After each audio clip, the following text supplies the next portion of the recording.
Hey guys, welcome back to the channel. This is a story about what if Deku became a broken hero part 1. If you guys enjoy this what if and want to see part 2, comment down below. And let me know before I start. Please do support for more awesome content and leave a like.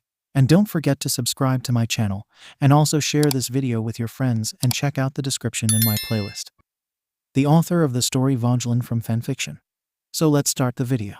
Usually I am not afraid of anything. And the things that do scare me, I just blast them off into bits. But I never thought I will be this scared in my life. Scared is an understatement. Terrified, frightened, and horrified are more like it. And all of this is not because of the fact that I am in the middle of a dense forest, or the fact that it is pitch black, and I can't see anything in 1 meter of my periphery, or because of the constant hooting of owls, or because of the rustling of leaves ahead of me. Because I can easily blast them off. I can always blast off some bushes and scare the animal who is lurking in the bushes. Things that I can control never scares me. But the only creature who spooked me is Deku. I can't control the way he is breathing. I can't control his temperature. I can't control the things running in his mind, can't stop them, can't alter them. And he is delirious enough that he can't comprehend anything I am saying. So much for a smart ass. Nerd. I know, now is not the time to think that this all could have been prevented if I just abandoned my pride and listened to what Deku was saying. Helped him even when he said he didn't need it. Made this decision earlier, even when he insisted he is fine. Because that's what heroes do, isn't it? They observe their surroundings, read between the lines, and make correct decisions.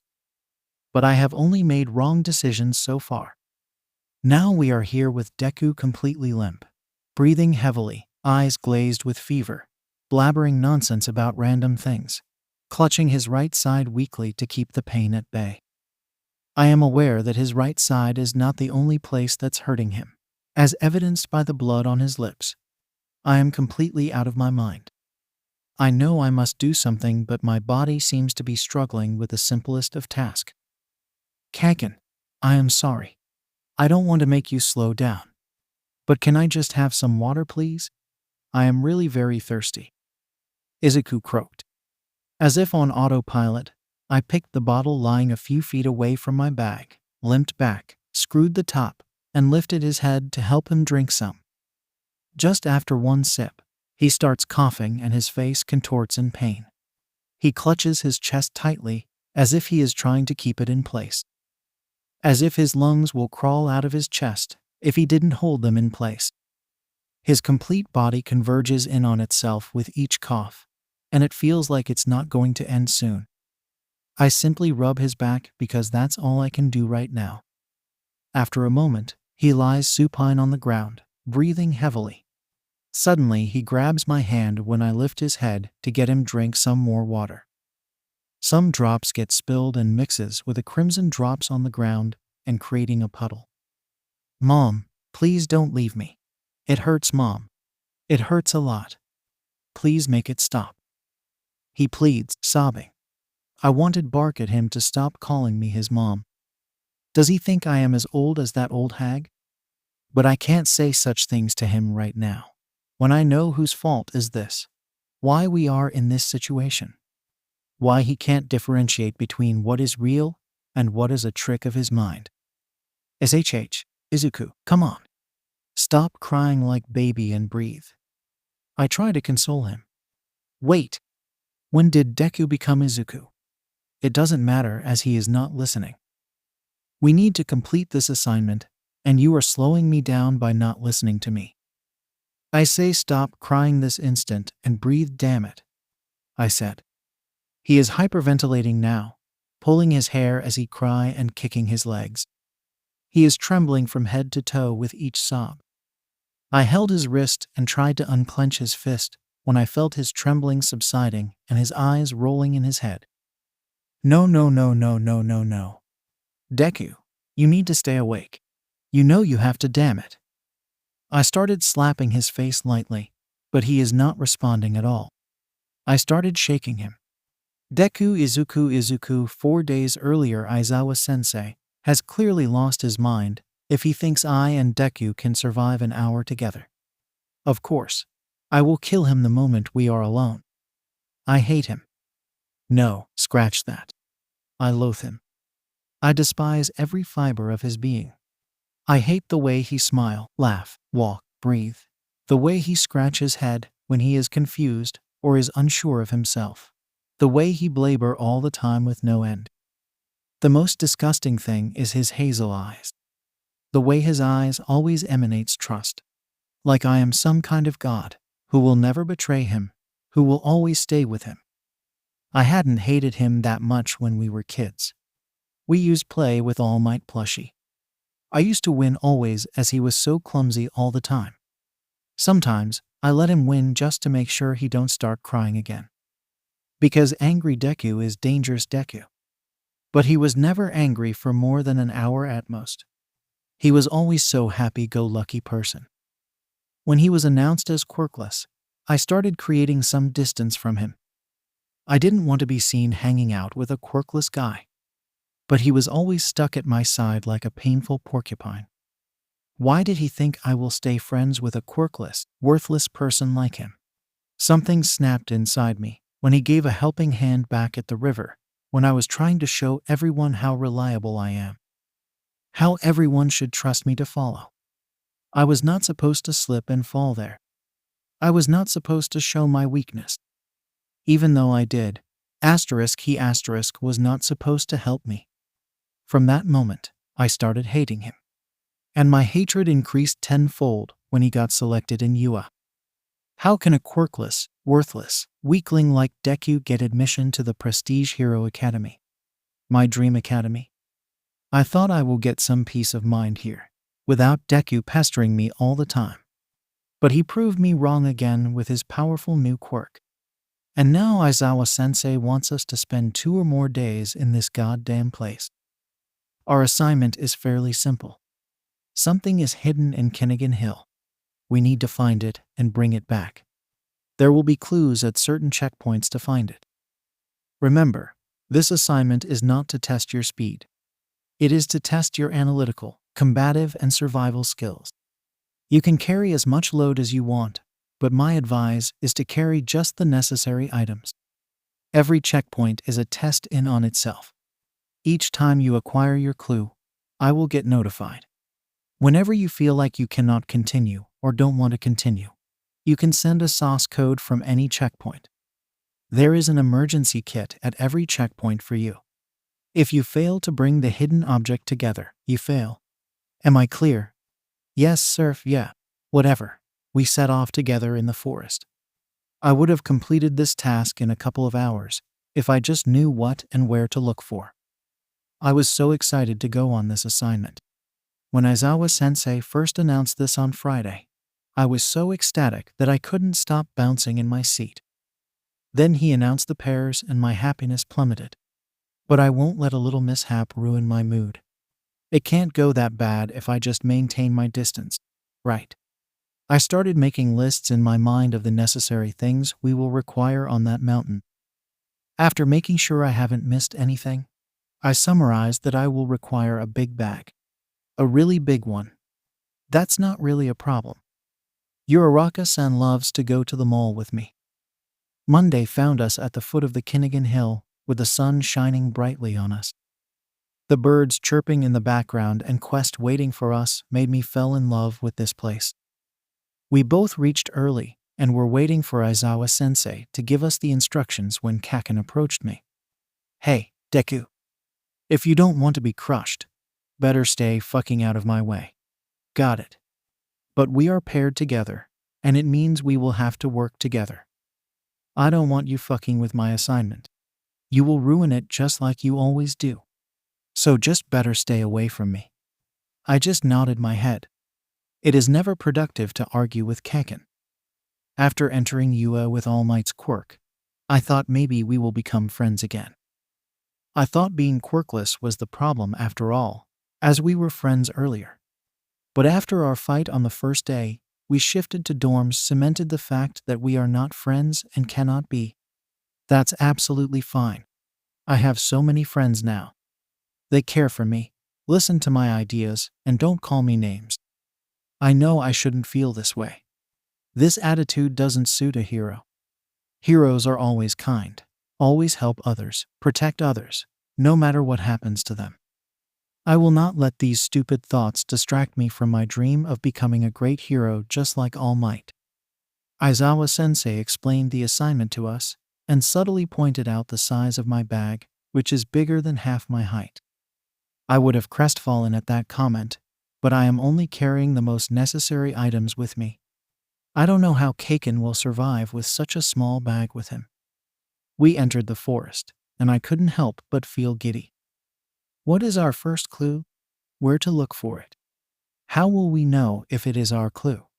Should we check every tree? Or should we look for disturbed soil if it is buried? Should we look for any cave? Should we ask the animals? Koda would have been so happy to do that. "Shut up, you damn nerd," black-haired boy shouted, and put his hands in pocket and started walking faster. I really should pay attention when I am thinking. What if I spill the secrets of our plan to catch a villain in front of him? That would be quite a scene.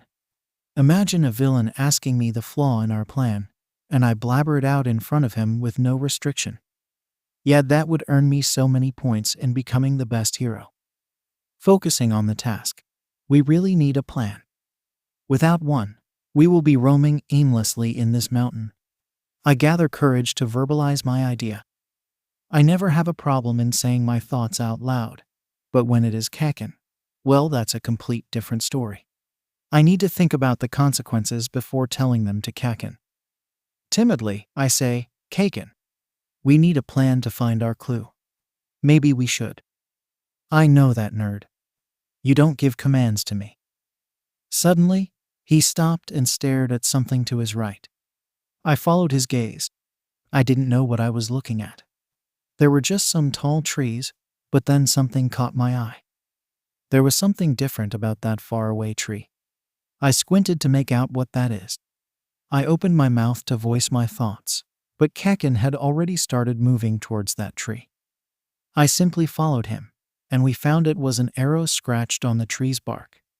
When we searched other trees, we found similar arrows on them, and we started following them. We walked for an hour and came across a tree with a downward arrow. There was a whistle tied at the end of the arrow. I wonder why would we need a whistle? 𝐒𝐿 started digging with his bare hands. 𝐒𝐿, wait. I have a trowel. You don't need to use your hands. I squeaked. Don't you dare to slow me down. Do what you want for all I care, but don't you poke your fucking nose in my business. Okay, 𝐒𝐿. I will just dig around to cover the ground faster, I said in a bored voice. After a bit of searching, I found my trowel in my bag and started digging next to him. After half an hour of digging, we were both covered in dirt and sweat, and 𝐒𝐿 found a wooden box buried deep in the ground. Silently, I started digging around the box so that we can pull it out. We noticed a lock on the box when it was out of the ground. 𝐒𝐿 concentrated on searching for the key, while I concentrated on the engravings on the lock. There was a symbol of flying bird and a microphone. I started looking at the tree from all angles to search for the key. I found a small hole in the tree's trunk opposite to where we found the box. Maybe the key is in there. The hole was not much high, but due to my short height, it will require climbing to get a peek inside. I climbed the tree and looked closely in the hole. It was pitch black, and I couldn't see anything inside, so I leaned a bit more to adjust to the darkness. I felt a sharp stinging sensation on my nose that I lost my hold on the tree and fell on the ground with a cry. "What are you doing, shithead?" he said as I rubbed my nose and looked at the hole to see what happened. A woodpecker peeked out of that hole and was curiously watching us. "𝐿𝐿, I think the key is in there," I said as I stood up. "And how do you know that? Did Aizawa told you?" he snapped. "No. I saw a bird engraving on the lock. Maybe it's a clue. I don't know about the microphone though. If you're messing with me to slow me down, I will kill you." He launched an explosion right beside the hole. The woodpecker shrieked, swooped down, and gave a hard peck on 𝐻𝐻𝐿's head. He blasted explosions with both his hands to keep the bird away. The bird simply flew to the hole and perched on the edge. I would have felt sorry for him if the situation wasn't so comical. I giggled lightly and covered it with a cough. "Shut up, Deku. If you are so smart ass, you fetch the key." I started looking for some seeds in my bag to offer the bird. To lure the bird to the seeds I had placed near the tree, I made a peculiar noise. After a few tries, the bird started heading towards the ground and 𝐻𝐻𝐿 started to climb the tree. When he reached the hole and tightened his hold on tree to reach inside the hole with one hand, the woodpecker flew right next to him and gave 3 pecks on his hand. He yelped and slid down the hole ungracefully. I saw the key there. But how to fetch it with that fucking bird protecting it? Suddenly, it all clicked in my head. Why there was a whistle tied to this tree. I quickly brought the whistle around and blew it. The bird instantly flew away a bit, but came back as soon as I stopped. 𝐻𝐻𝐿, one of us need to make a loud noise to keep the bird away, so that the other can go grab the key, I exclaimed proudly. It has to be Mike Sensei's work here. Such a great way of announcing our first victory to Aizawa Sensei. I know why Sensei chose this particular mountain for us. This week, his shift is nearby this hill, and he wants to keep an eye out for us. He thinks we will kill each other any moment. Well, I have other plans. Then give me whistle. I will kill that bird for hurting me, he said while snatching the whistle from me. Okay, 𝐭𝐻𝐿. On the count of 3. Fee. With an eye roll, I quickly scaled the tree, felt around in the hole for the key, found it and slid down when I saw the bird flying away because of that shrill sound. Stumbling next to the box, I worked on the lock and the box opened with ease. 𝐻𝐻𝐿 came running back and snatched the box from me. There was a scroll sitting gracefully, mocking at our appearance. The box had a purple velvet bottom with golden sides. A golden thread was tied around the scroll. The box as a whole looked extremely luxurious. The lid of the box had an emergency medical kit stuck to it. I grabbed the scroll and untied the thread, but 𝐻𝐻𝐿 snatched it from me.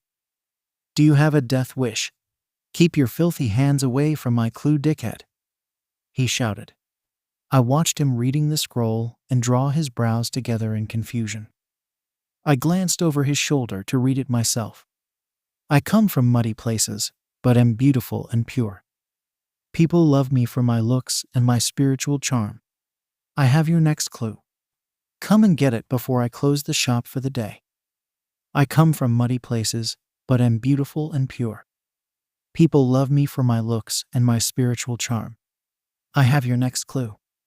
Come and get it before I close the shop for the day." What the hell does this mean? Where am I supposed to find a shop in this place? I am so furious that I feel like lashing out right now. First, that blasted bird tried to attack me, and now this clue is utterly baffling.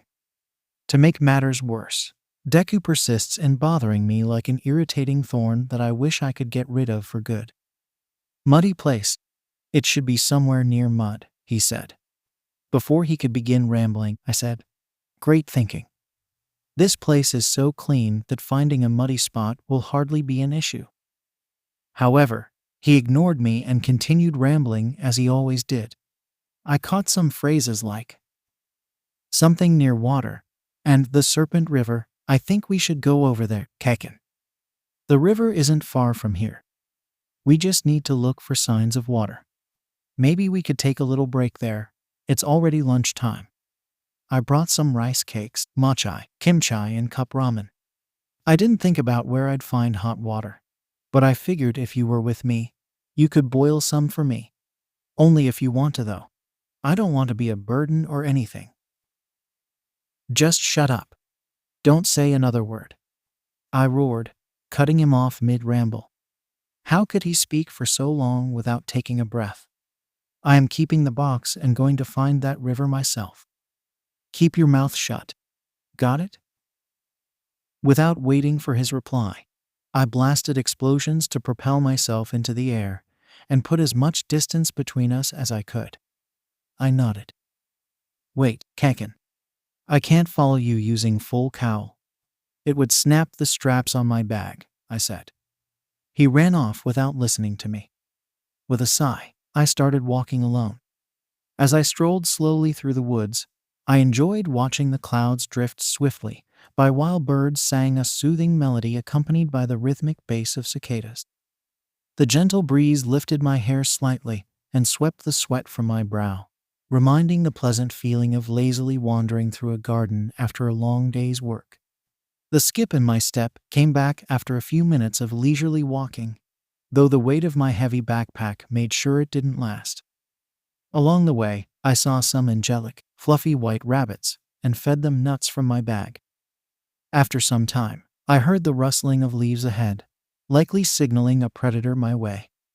Though not unusual in the forest, this particular rustling filled me with unease. I abandoned my bag and posed in a fighting stance, conflicted.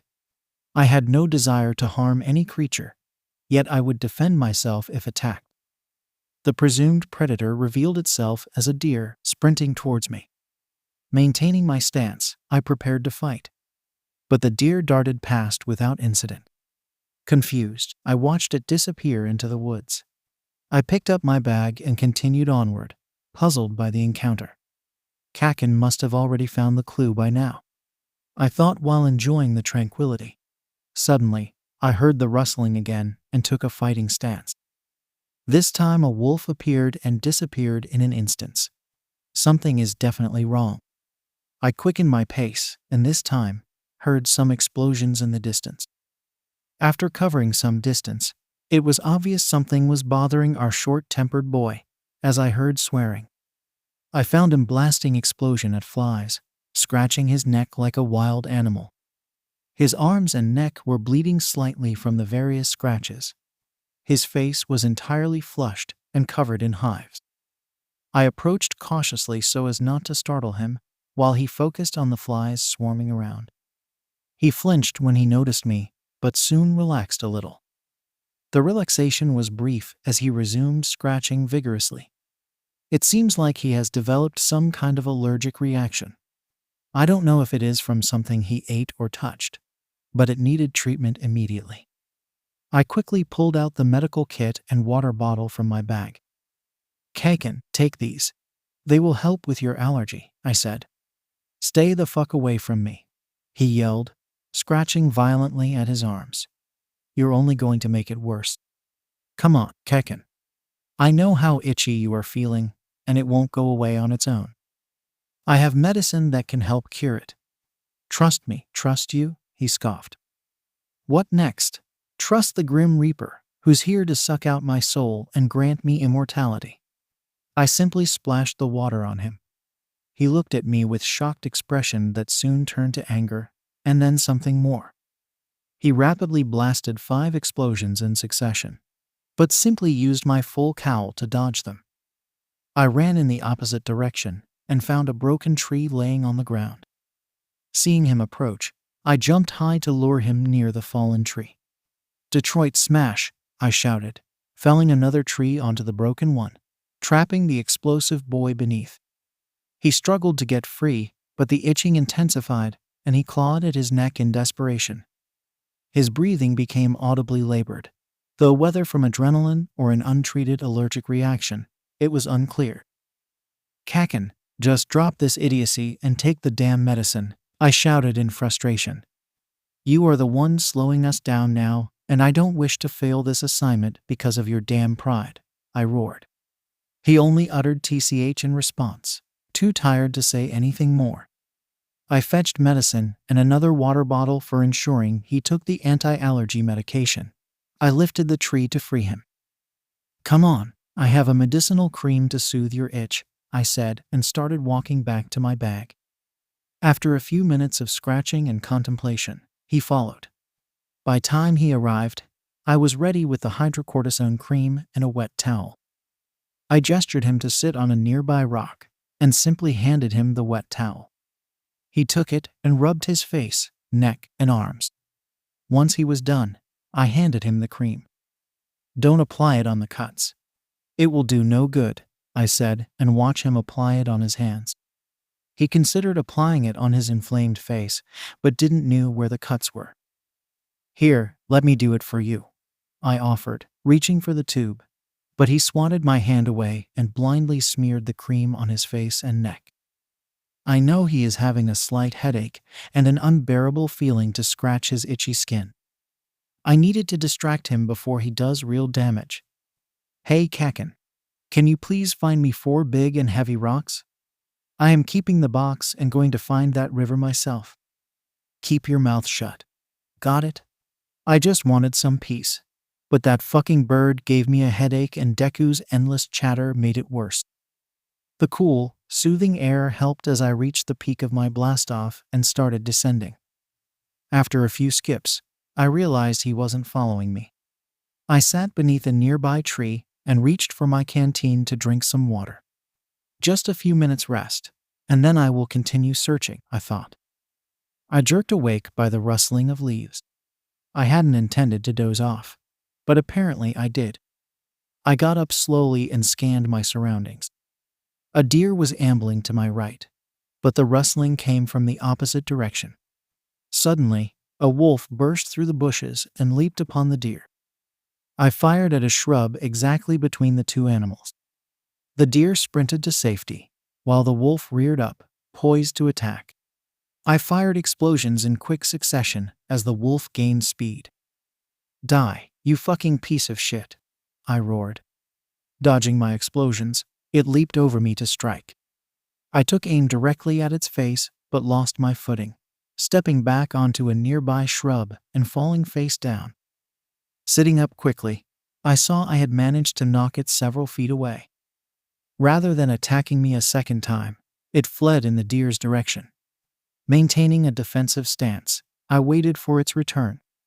When it seemed the wolf would not come back, I took a deep breath and scratched my neck, the intense itch growing unbearable and leaving me eager to shoot something. With each passing second, the itch spread into hives across my hands and face, and I scratched violently. Within seconds, I had developed a headache and started swearing and blasting nearby flies in frustration. My face and hands felt like they were on fire.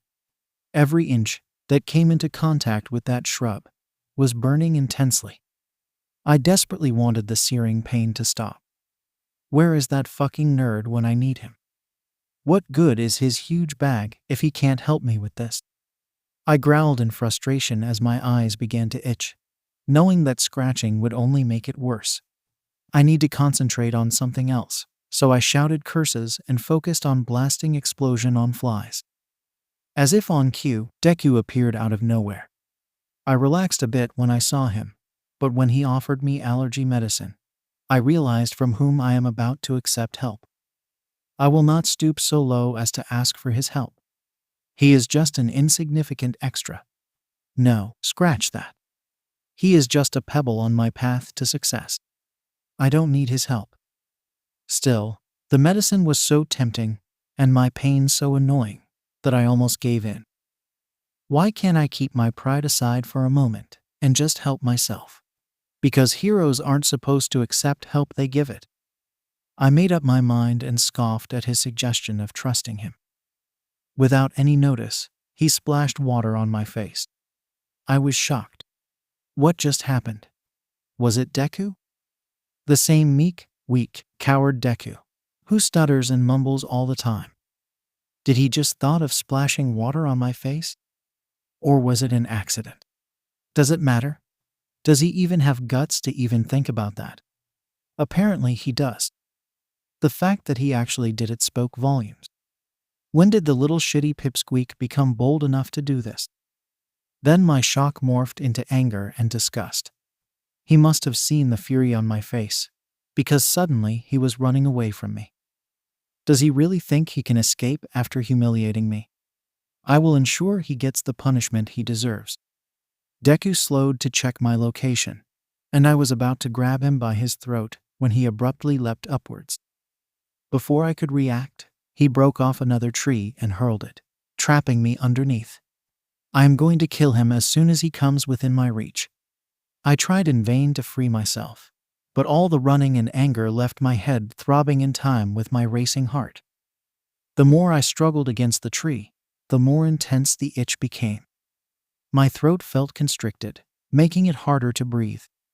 When Deku approached, I lost all my anger to pain and that annoying itch. I don't even know if I am angry or tired, but I just want to rest for a while. My aching head begged for respite, and then I heard Deku roar at me. I wanted to respond sharply, but my headache throbbed harder, hammering with his voice. I kept scratching my hands, reminding the burning sensation of skin when he left. I clutched my head in a vice grip to help soothe the headache. It was getting worse by the second. I thought he will just leave me and continue the search for next clue without me. But he came back with medicine, which I accepted despite my muddled state of mind. I swallowed the pills and followed him. By the time I reached our initial point, my headache was bearable and my throat no longer felt constricted. Feels like the medicine is working. I was so relieved by the wet towels that I nearly cried. They worked wonders on my hives-covered skin. I applied the cream on my hands with care, cautious about the bleeding part. I considered asking for his help to apply it on my neck and face, but when he offered his help, I took it on my pride. I will not allow a weakling to touch me and blindly applied the cream, but the annoying itch was not subsiding. "Hey 𝐒𝐭𝐻, can you please find me 4 big and heavy rocks?" he squeaked. "What for?" "I need them to secure the tent so we can eat our lunch in the shade. It will help with your allergies too." He replied. I groaned as even this simple conversation aggravated my headache. "Whatever. Just keep your volume down if you can't shut up," I muttered, wanting nothing more than to lie down and rest. It felt like hours searching for rocks as my pounding headache intensified with each step. Checking my watch, I realized it had only been a couple minutes. In that short time, he had already set up the tent and gone inside. I simply left the rocks at the tent entrance before joining him. Inside, Deku was rummaging through his bag.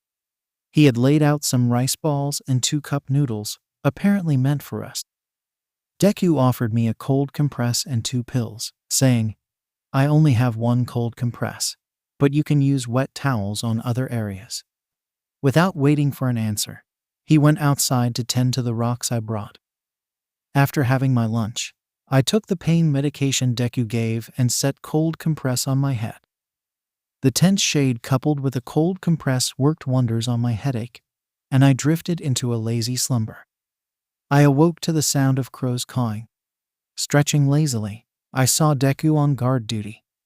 As I sat up, the damp towels that had been placed on me for comfort fell into my lap. With a start, I realized Deku must have diligently switched out the towels to keep them cool while I slept. Glancing back, Deku asked kindly, "How are you feeling now?" "Better," I replied sluggishly, my head still foggy from the medication. Though the pills were still affecting me, it felt nice to be relaxed and recuperated. "Good. The sun is about to set. If you're up for it, we can continue our search for the second clue. If not, I can scout around for a bit and come back here. We can't travel in the dark since I need light to set up our tent. So, what do you think, 𝐒𝐭𝐻?" I went out to check for myself. The sun is setting on the horizon, painting the clouds pink and purple as it descends. It looked wonderful just to watch the moving clouds, but we had a task to complete. "What do you mean you're going alone?" "I'm coming with you," I replied firmly. "Okay, so here is the plan. We're on the eastern side of the mountain and we are short on time. I'll search up the northern slope while you take the southern slope. No matter what we find, we both search for half an hour, then return here. I'll build a fire to guide us back to this spot." He laid out the plan, and I helped him set up the campfire before heading off in my assigned direction. I encountered many annoying animals: eagles, monkeys, elephants, but not the Serpent River. As the sun was almost set, I started back toward the tent. Though I hated to admit it, Deku was right with the towering trees and growing darkness. The smoke was difficult to follow. When I reached the tent, Deku had not yet returned. He was late. A feeling of unease began to creep over me as the minutes ticked by with no sign of him. What was taking him so long? Why wasn't he back yet? What if he had gotten lost in the woods and couldn't find his way back? These dense, winding woods were like a labyrinth. It would be so easy for someone to lose their sense of direction, even with the guiding smoke from our campfire. What if he was stuck somewhere, unable to free himself from the prickly brambles and vines that snaked across the forest floor? What if he was getting attacked by some animal? What if he got injured somehow and was screaming for help? I started pacing back and forth anxiously. I am not worried for him, of course. I just don't want anything happening to him that could get me in trouble. Otherwise, Aizawa-sensei will surely place all the blame squarely on my shoulders, without any second thought. "Come on, Deku. Where are you?" I muttered into the silence. Suddenly, I heard a bone-chilling howl echoing through the woods, sending a shiver down my spine. With my full cowl, I raced across the lush green countryside, desperate to cover as much ground as possible before the sun dipped below the horizon. Though I longed to linger amidst the verdant rolling hills and breathe in the fresh outdoor air, I had to keep my eyes peeled for any sign of the winding Serpent River. My ears perked up at the calls of songbirds in the treetops and the occasional far-off howl of a wolf. But I did not let those pleasant sounds distract me from my urgent task. As the clouds above me turned brilliant hues of orange and pink in the setting sun, I felt a pang of regret that I could not slow down to appreciate the natural beauty surrounding me. But the second clue was out there somewhere along the banks of the Serpent, and I had to find it before nightfall. I come from muddy places, but am beautiful and pure. People love me for my looks and my spiritual charm. I have your next clue. Come and get it before I close the shop for the day. I have strong feeling that the second clue is near the Serpent River. The winding Serpent River earned its name for the way it twists and turns through the dense forest like a slithering serpent. As the murky waterway meanders through the wilderness, it carves out deep bends and loops back on itself time and again. From above, the river looks like a long, sinuous snake making its way lazily across the landscape. This serpentine shape is not the river's only claim to its name, however. The Serpent River is also home to an abundance of creatures just as dangerous as any venomous snake. In the brackish waters lurk snapping turtles with sharp beaks capable of taking off fingers and toes. The riverbanks provide the perfect home for slithering copperhead snakes that blend in with the fallen leaves. Even the air above the Serpent River is not safe, as swarms of mosquitoes deliver their itchy and potentially disease-spreading bites. It's no wonder this river earned the name Serpent River. After a quarter hour of focused searching, I finally spotted the Serpent River gleaming through the trees up ahead. My heart leaped with excitement, knowing the clue must be close now. Pushing through the underbrush, I stumbled into a small clearing containing a still pool, ringed by ancient trees whose gnarled roots gripped the shoreline. Lotus flowers in shades of pink and white floated serenely atop the dark water. This is it. The clue has to be here somewhere, I thought, my pulse quickening. But as I scanned the tranquil scene, I noticed several dark, scaly shapes lurking just below the surface crocodiles. There must have been more than 10 of the massive reptiles, camouflaged in the murky depths as they waited motionless for prey. I dared not go near the alluring pool, realizing it could become a watery grave with one wrong step. The afternoon light was fading fast. So with great reluctance, I turned away from the tantalizing lotus pool and began heading back to our tent and campfire, hoping tomorrow would reveal the clue I sought. I checked my watch and realized that I am getting late. I hurried back to the safety of our tent before darkness fell completely, following the smoke from our campfire to guide my way. I made sure to bring the bag of zip ties I had packed. Using my quirk, full cowl, to speed my pace, I paused every dozen trees or so to firmly loop the zip ties around sturdy branches, blazing a clear path to follow back tomorrow without getting lost. It was taking longer to return with these periodic stops, the gloom deepening steadily as the sun slipped below the jagged horizon. I was at risk of losing my way without the guiding smoke. But eventually, I stumbled into the little clearing that held our tent, the dying embers of our campfire casting a faint red glow. I saw 𝐻𝐻𝐿 was ready to go somewhere with his small bag. Before I could ask him, he roared, "What were you doing? What took you so long, shitty pipsqueak? Were you knocked out cold? I have been waiting here for over half an hour." His voice boomed through the forest, causing birds to take flight in fear. I flinched at the harshness of his tone, the anger radiating off him in waves. 𝐻𝐻𝐿, I found the Serpent River, and marking my way back took longer than I anticipated. That's all, I said timidly. Where are you planning to come search for me? I asked hopefully, part of me still clinging to the wishful idea that our childhood bond remained. That maybe he had started caring for me again after I had received my quirk. That the 𝐻𝐻𝐿 I once knew still existed beneath this hard exterior. For a brief moment his eyes widened when he heard the name Serpent River. His face twisted in disgust, as if I had said something absurd. What? No way, shitty nerd.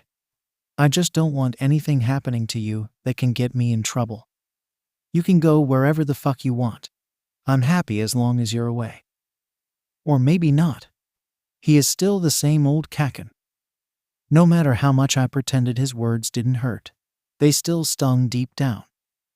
Okay, I am sorry, 𝐻𝐻𝐿. I mumbled weakly, sighing. Let's get back to the tent and have dinner.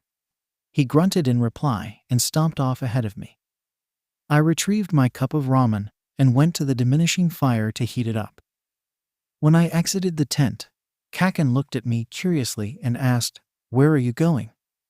"Oh, I'm just heating up my cup using the last flames from the fire," I replied. 𝐻𝐻𝐿's gaze followed me as I crouched by the dying embers, blowing gently on the woods to stoke the fading flames. The fire had dwindled to barely more than a flicker amidst the ashes, providing just enough heat to warm my dinner. As I held my styrofoam cup of noodles over the meager fire, I heard 𝐻𝐻𝐿's footsteps approaching behind me. "Come here, I'll do it. Thick head. As clumsy as you are, you'll only burn the cup and its contents," he said, his usual abrasiveness softened by a tone of concern. I handed over my cup and watched as 𝐻𝐻𝐿 activated his explosion quirk, heating his hands to a gentle warmth rather than allowing the small blasts he was capable of. He cradled the cup in his heated palms, steam rising from the broth as he warmed it to the perfect temperature before handing it back to me. This normal conversation from 𝐻𝐻𝐿 felt like he cared about me and worried for my safety in his own gruff way. I was surprised by this rare thoughtfulness from someone who was usually so quick to mock and deride me. Could this be a sign that our relationship was evolving into a real friendship? Or was I just overanalyzing a simple act of civility? After dinner, I explained that one of us needed to stay alert throughout the night since Kinigan Hill was unsafe after dark. Strange sounds echoed from the brush, and glowing eyes watched us from the shadows. I volunteered to take the first watch, hoping 𝐻𝐻𝐿 could get some much-needed rest. However, he refused, reminding me that he had slept for a few hours that afternoon after taking pain medication. Too tired to argue, I simply nodded, found my pain relief spray, and quickly treated my sore muscles and joints before collapsing, exhausted, into my sleeping bag, where I immediately fell into a deep sleep. I awoke to the first light of dawn filtering through the nylon tent walls. There, dozing lightly at the entrance, was 𝐒𝐻𝐿. He must have kept vigil all night. Though it was only 5 a.m., he looked exhausted after the long watch. I decided to start packing up camp to let him rest a bit longer before we set off on the next leg of our adventure. 𝐻𝐻𝐿, I said gently, trying not to startle him. Come lie down inside the tent and get some more sleep. I'll take over the watch now. Dazed with fatigue, he stumbled over to my vacant sleeping bag and collapsed onto it. I draped a spare shawl over him before heading out to keep an eye on our surroundings until he had gotten a bit more much-needed rest. It was 8 a.m. when he woke up, The morning light filtered through the leaves, dappling the forest floor and lending an ethereal glow to our campsite. The bird song was a welcome relief from the eerie silence of the night before. Stretching, he ducked behind the tent into the bushes to relieve himself, while I swiftly folded the nylon tent and stashed our gear. 𝐒𝐽𝐻 soon returned, looking refreshed, and I took the lead since I knew the way to the river. Unbelievably, 𝐒𝐽𝐻 followed without protest. As the rushing water grew louder, I selected a sturdy oak and concealed my bag high in its branches, with 𝐒𝐽𝐻 following suit.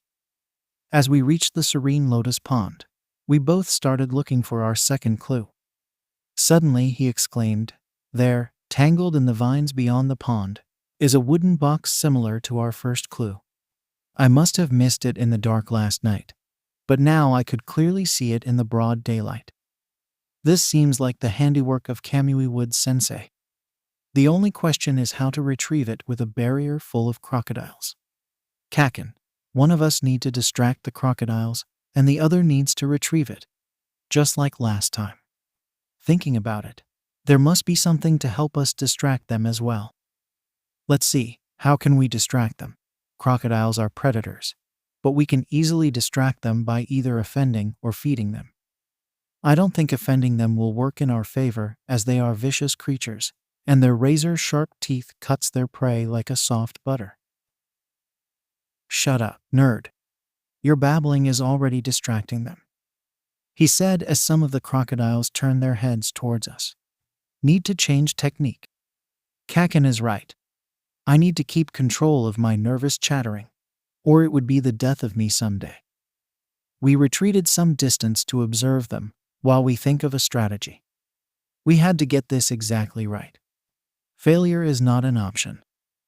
"I have an idea that will retrieve the clue and take care of dinner too," 𝐒𝐽𝐻 said with a smirk. "I have an idea that will retrieve the clue and take care of dinner too," I said with a smirk. After surveying the landscape, I realized we could use the crocodile's keen senses against them.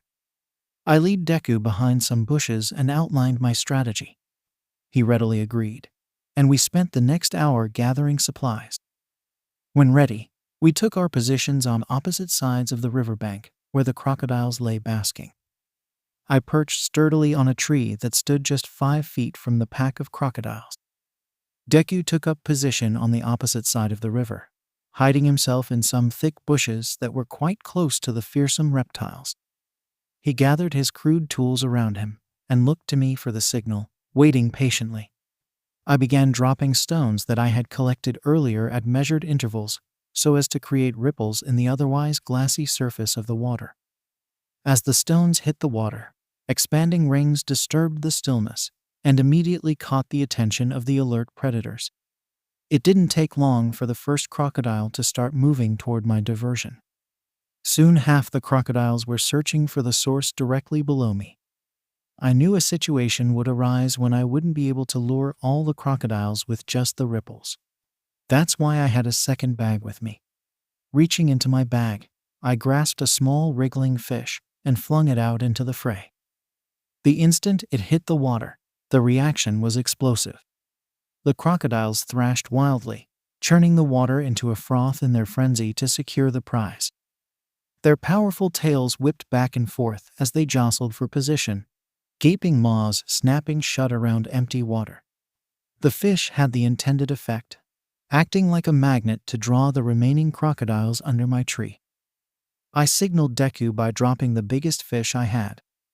He quickly but quietly took off and began tearing at the vines, trapping our box of second clue. I had clearly instructed him to remain silent. I continued dropping fish occasionally, doing my best to keep the crocodiles busy while he works on the box. Suddenly, a big chunk of vine dropped in the water near Deku. Everything seemed to still. Some of the crocodiles turned their heads at the disturbance, but they did not investigate further, their empty stomachs and the tantalizing hope of free food rooting them in place. "What are you doing, fucking asshole?" I whispered harshly to Deku, my heart pounding. He looked up at me with an apologetic expression and mouthed the word, "sorry." I tossed another fish into the water, trying to distract the crocodiles as Deku continued sawing at the vines with his makeshift nail. I knew the vines were thick, but severing them was our backup plan in case the box was too rooted in place. I also knew the snapping vines would make noise, which could guide the predators straight towards their new, tender, chewy meat Deku. Another fish plopped into the swamp, and I had all the focus of the crocodiles. Deku worked rigorously on the vines, his crude blades scraping against the fibrous plants. We needed to move quickly before the crocodiles lost interest in their small fishy snacks and turned their attention back to the exposed, vulnerable boy in the tree. When I was explaining the plan to Deku, I had instructed him to look for a branch and forge a makeshift nail out of it by whittling one tip into a sharp, sturdy point. I told him to also carry a heavy but small rock that could be used as a hammer, although Deku was already equipped with a blade to cut away vines as an emergency tool. Honestly, who carries that much load? But I insisted that he take the extra precaution of carrying those crude tools as well in case of any surprises that would require something more heavy-duty than his blade. His quirk was too risky in this situation, as it would make too much noise and could break our box. We had to be extremely careful. One miscalculated step, and we'd be done for. Suddenly, he yelped and fell on the vines. I saw his legs got tangled and two massive crocodiles slithered towards him with alarming speed. Deku struggled in vain against the vines, desperation and fear etched on his face. The crocodiles drew nearer, eyes cold and reptilian, jaws gaping to reveal rows of jagged teeth. Fuck, I thought, my heart dropping into my stomach. Deku was in real danger now. Run, Deku! I shouted urgently, though I knew it was futile with his legs trapped. We will come back for the box later, I shouted, desperate to distract them. I hurled tree branches at the crocodiles, trying to halt their relentless advance. But they were undeterred, focused solely on their helpless prey. I saw Deku, holding the box, struggling fiercely to free himself as the predators swiftly closed in. Deku froze, overwhelmed by their massive size and lightning speed. In a last-ditch effort, I jumped right in front of Deku, and with explosive power, blasted the crocodiles directly in their eyes when they crawled out of the water. The crocodiles were momentarily blinded by my attack, thrashing their heads and knocking themselves back into the water in pain and confusion. I took advantage of the momentary distraction, moving with adrenaline-fueled speed. I grabbed the blade from Deku and waved it wildly to sever the vines trapping him. The two crocodiles recovered and advanced on us again. I saw the other crocodiles following in pursuit just behind them. We had to act fast. Realizing the blade was ineffective against the thick vines, I quickly changed tactics. I blasted small explosions around Deku's legs to sever the vines trapping him. I snatched the box from him. Deku, smash the lotus now, I shouted, backing away slowly as the angry crocodiles crept slowly towards me. Meanwhile, Deku soared high in the air above the lotus patch, winding up his arm for his signature move. 𝗬𝗲𝗵𝗲, he bellowed as he descended rapidly. His clenched fist impacted the water with earth-shattering force, obliterating the lotus flowers and sending shock waves rippling outward. The crocodiles near the bank were flung sideways onto land, while those nearer to Deku were flipped violently onto their undersides, left stranded and disoriented.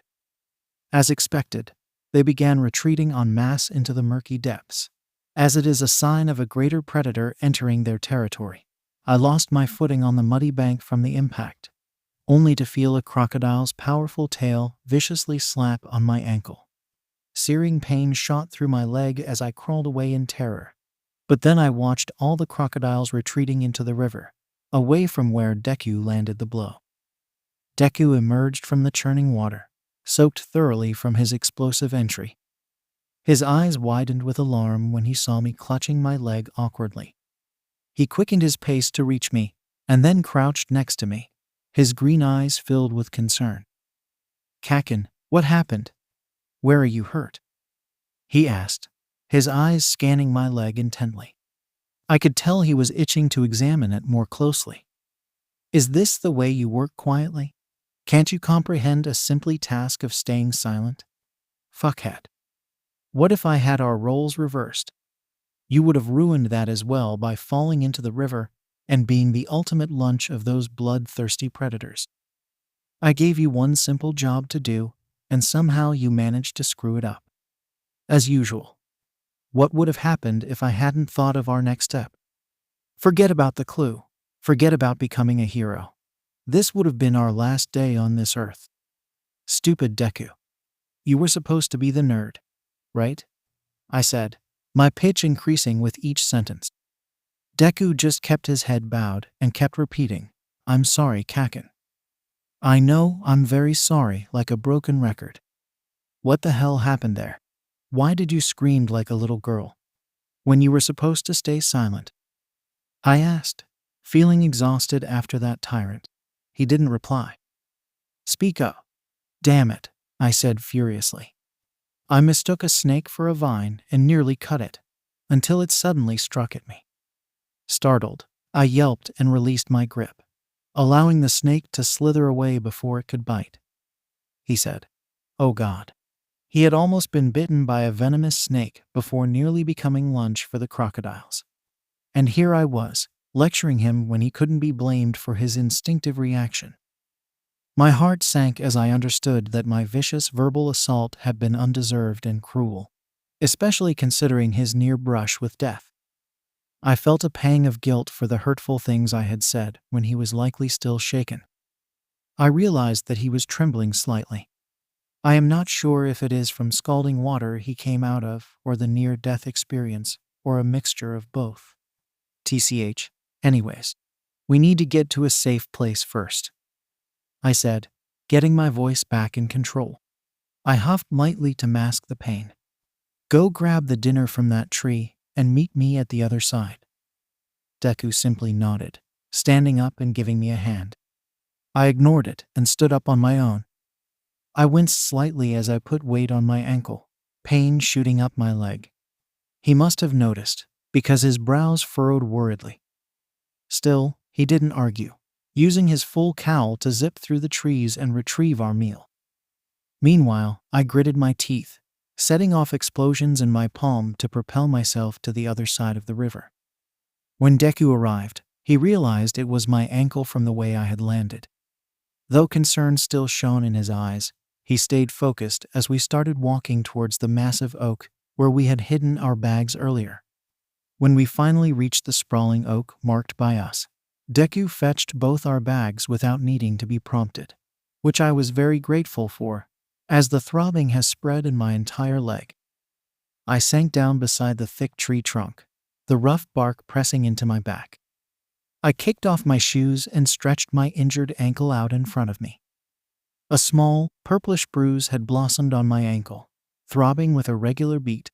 Deku silently dried himself off with a towel, and then passed me his pain reliever spray and a cup ramen, both of which I accepted gratefully. How many cups do you actually have? I asked, keeping my tone casual to lessen the tension between us. Give me yours. I will heat them up. I have 4 more cups. You can have 1 more, I don't mind, he replied. Why do you have so many cups in the first place? I asked, puzzled. Were you planning of spending entire week here? I said, as I pulled out the single pack of biscuits that I had brought along and handed them to him. Did you bring just 1 pack for 2 days' assignment? He asked, clearly surprised by my lack of preparation. I simply shrugged in response. I just wanted to complete the assignment as quickly as possible, I explained. I don't want to stay here any longer than necessary. I caught the brief look of hurt flash across his face at my words. He is overthinking again, I thought with an internal eye roll. Yes, it's true that I loathe him, but I really meant what I said. I simply wanted to finish this assignment as efficiently as possible and score higher marks, not prolong our time together. Of course, having to work with Deku only amplified my hatred towards him. However, after yesterday's harrowing events where I panicked at the thought of scratching myself to death in isolation, I'm not quite as opposed to his company anymore. But I didn't clarify any of this to him. He can think whatever he wants. I can't control his mind or feelings. Eager to change the subject, I said briskly, speaking of assignment, let's see what's in that box. Bring it over here. His face brightened, even with the exhaustion heavy on his shoulders. I knew this was his cue to start rambling excitedly about the details. Oh, yeah, sure. I actually checked the exterior of the box when I was working on it earlier. This one is not exactly the same as the previous one. You know, it was not just the vines trapping it. This box actually had roots growing out of it too. It surely is the work of 𝗵𝗲𝗧𝗵𝗲. His quirk is so cool. He used his quirk to sprout roots from the wooden box itself, anchoring it in place within the vine's grip. This box is a lot more sturdy than the previous one. And take a look at the lock 𝐻𝐻𝐿. It's not just a simple latch. It's a multi-step latch. You have to slide this lever, then turn that dial, and finally flip up this hinged cover to unlock it. The lever and dial both have carved grooves that fit together perfectly, almost like puzzle pieces. Even if an animal was strong enough to budge the lid, the latch keeps it firmly closed. The craftsmanship is incredible. 𝗵𝗲𝗧𝗵𝗲 incorporated all these interlocking parts to make it nearly impossible to force open. But the locking mechanism also allows it to be opened by someone who knows the right steps. It's really clever how he designed it to be secure against creatures tampering with it, while still accessible for the right person. This is so amazing. I didn't interrupt him this time to let him know that I am sorry too, that I was feeling guilty for not listening to him earlier. Anyway, open the box already. We have a clue to focus on, I said, once he was finished. Though sometimes I wonder how he can talk so long without coming up for air. This time I was grateful for his verbose monologue. His non-stop chattering seemed to calm his frazzled nerves. He had stopped trembling and was no longer in a panicked state. A spark of excitement had returned to his eyes at the prospect of solving our next clue, just like a baby gets excited over a candy. You're right, 𝗂𝐻𝐿. Let's open it, he agreed. I am always right, I replied with a scowl. You're right, 𝗂𝐻𝐿. Let's open it, I agreed. I am always right, he replied with a scowl. I waited a moment before trying to open the box, hesitating as I thought he would snatch it away from me, as he always did. But this time, he didn't. I slid the lever and turned the dial with steady hands, and the latch clicked open. As before, a rolled-up scroll lay at the bottom, but this time, nestled at the top were two bright red flare guns. Looking at those flare guns, I suddenly remembered Aizawa-sensei's warning before we entered the Kinnigan Hill. **, whenever you feel like you cannot continue or don't want to continue, you can send in source code from any checkpoint. **. Now I understood what he had meant about not being able to continue. The traps and challenges were clearly getting more difficult and dangerous as we progressed. The last one had nearly killed us. Without a doubt, the next trap would be even more harrowing and extreme. But having survived the last brush with death, we were even more determined to push forward and face the next challenge head-on, to prove we were the best candidates for the intensive hero training program. The flare guns were there in case the next trap proved too much for us to handle alone. But we weren't ready to give up yet. I waited another moment before picking up the scroll and untying it. I shifted slightly so that both of us could read the clue. His eyes were fixed intently on the scroll, yet he made no move to grab it as he always do. I wonder why the scroll is still in my hands, why he hasn't snatched it from me yet. I am surprised by his restraint on himself, as he seems just as excited as I am to finally reveal the clue. Why? Without testing my luck, I simply started reading the clue aloud. I bear the fruit of knowledge, tempting red and sweet, hanging heavy on the bough, an autumn treat. Beware of the hands that reach for me, eager and keen, for the juicy delights that on me are seen. You can take the time to pause and retreat, for I have the final clue to the treasured prize you seek, 𝐴RG. "There's another clue to solve," he said, frustration creeping into his voice. "Can't this be the last one? We were supposed to be back by nightfall." I gently reminded him. Aizawa-sensei said it could take 2 days or more. "This isn't a test of speed." I wanted to say more, but his glare made me change course. "We still have all day left. There's enough time." "Do you have an extra set of clothes?" he asked. Caught off guard by his strange question, I stammered. Yeah, I do. But can I ask why?" "So you don't freeze to death." "Dumbass," he snapped. "Go change out of those wet clothes while I heat up our noodles." I nodded sheepishly and got to work. I silently gathered my dry clothing and went to change privately in the woods. When I returned to our makeshift camp, he had heated up noodles for us both. I ate quietly, ruminating over the cryptic fruit clue. It's a fruit. That much is clear. But which one specifically? Red and sweet. It could be strawberry, plums, cherry, dragon fruit, or any other red fruit. But do all these fruits grow on this hill? Dead end. Maybe I should try a different section. The hands that reach for me. So, it grows on a tall tree.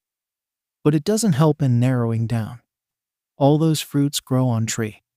What is it? Damn it. I took a deep breath. Focus. Let's try something else. Fruit of knowledge. Now, which fruit is known as fruit of knowledge? Well, that one is easy. Apples.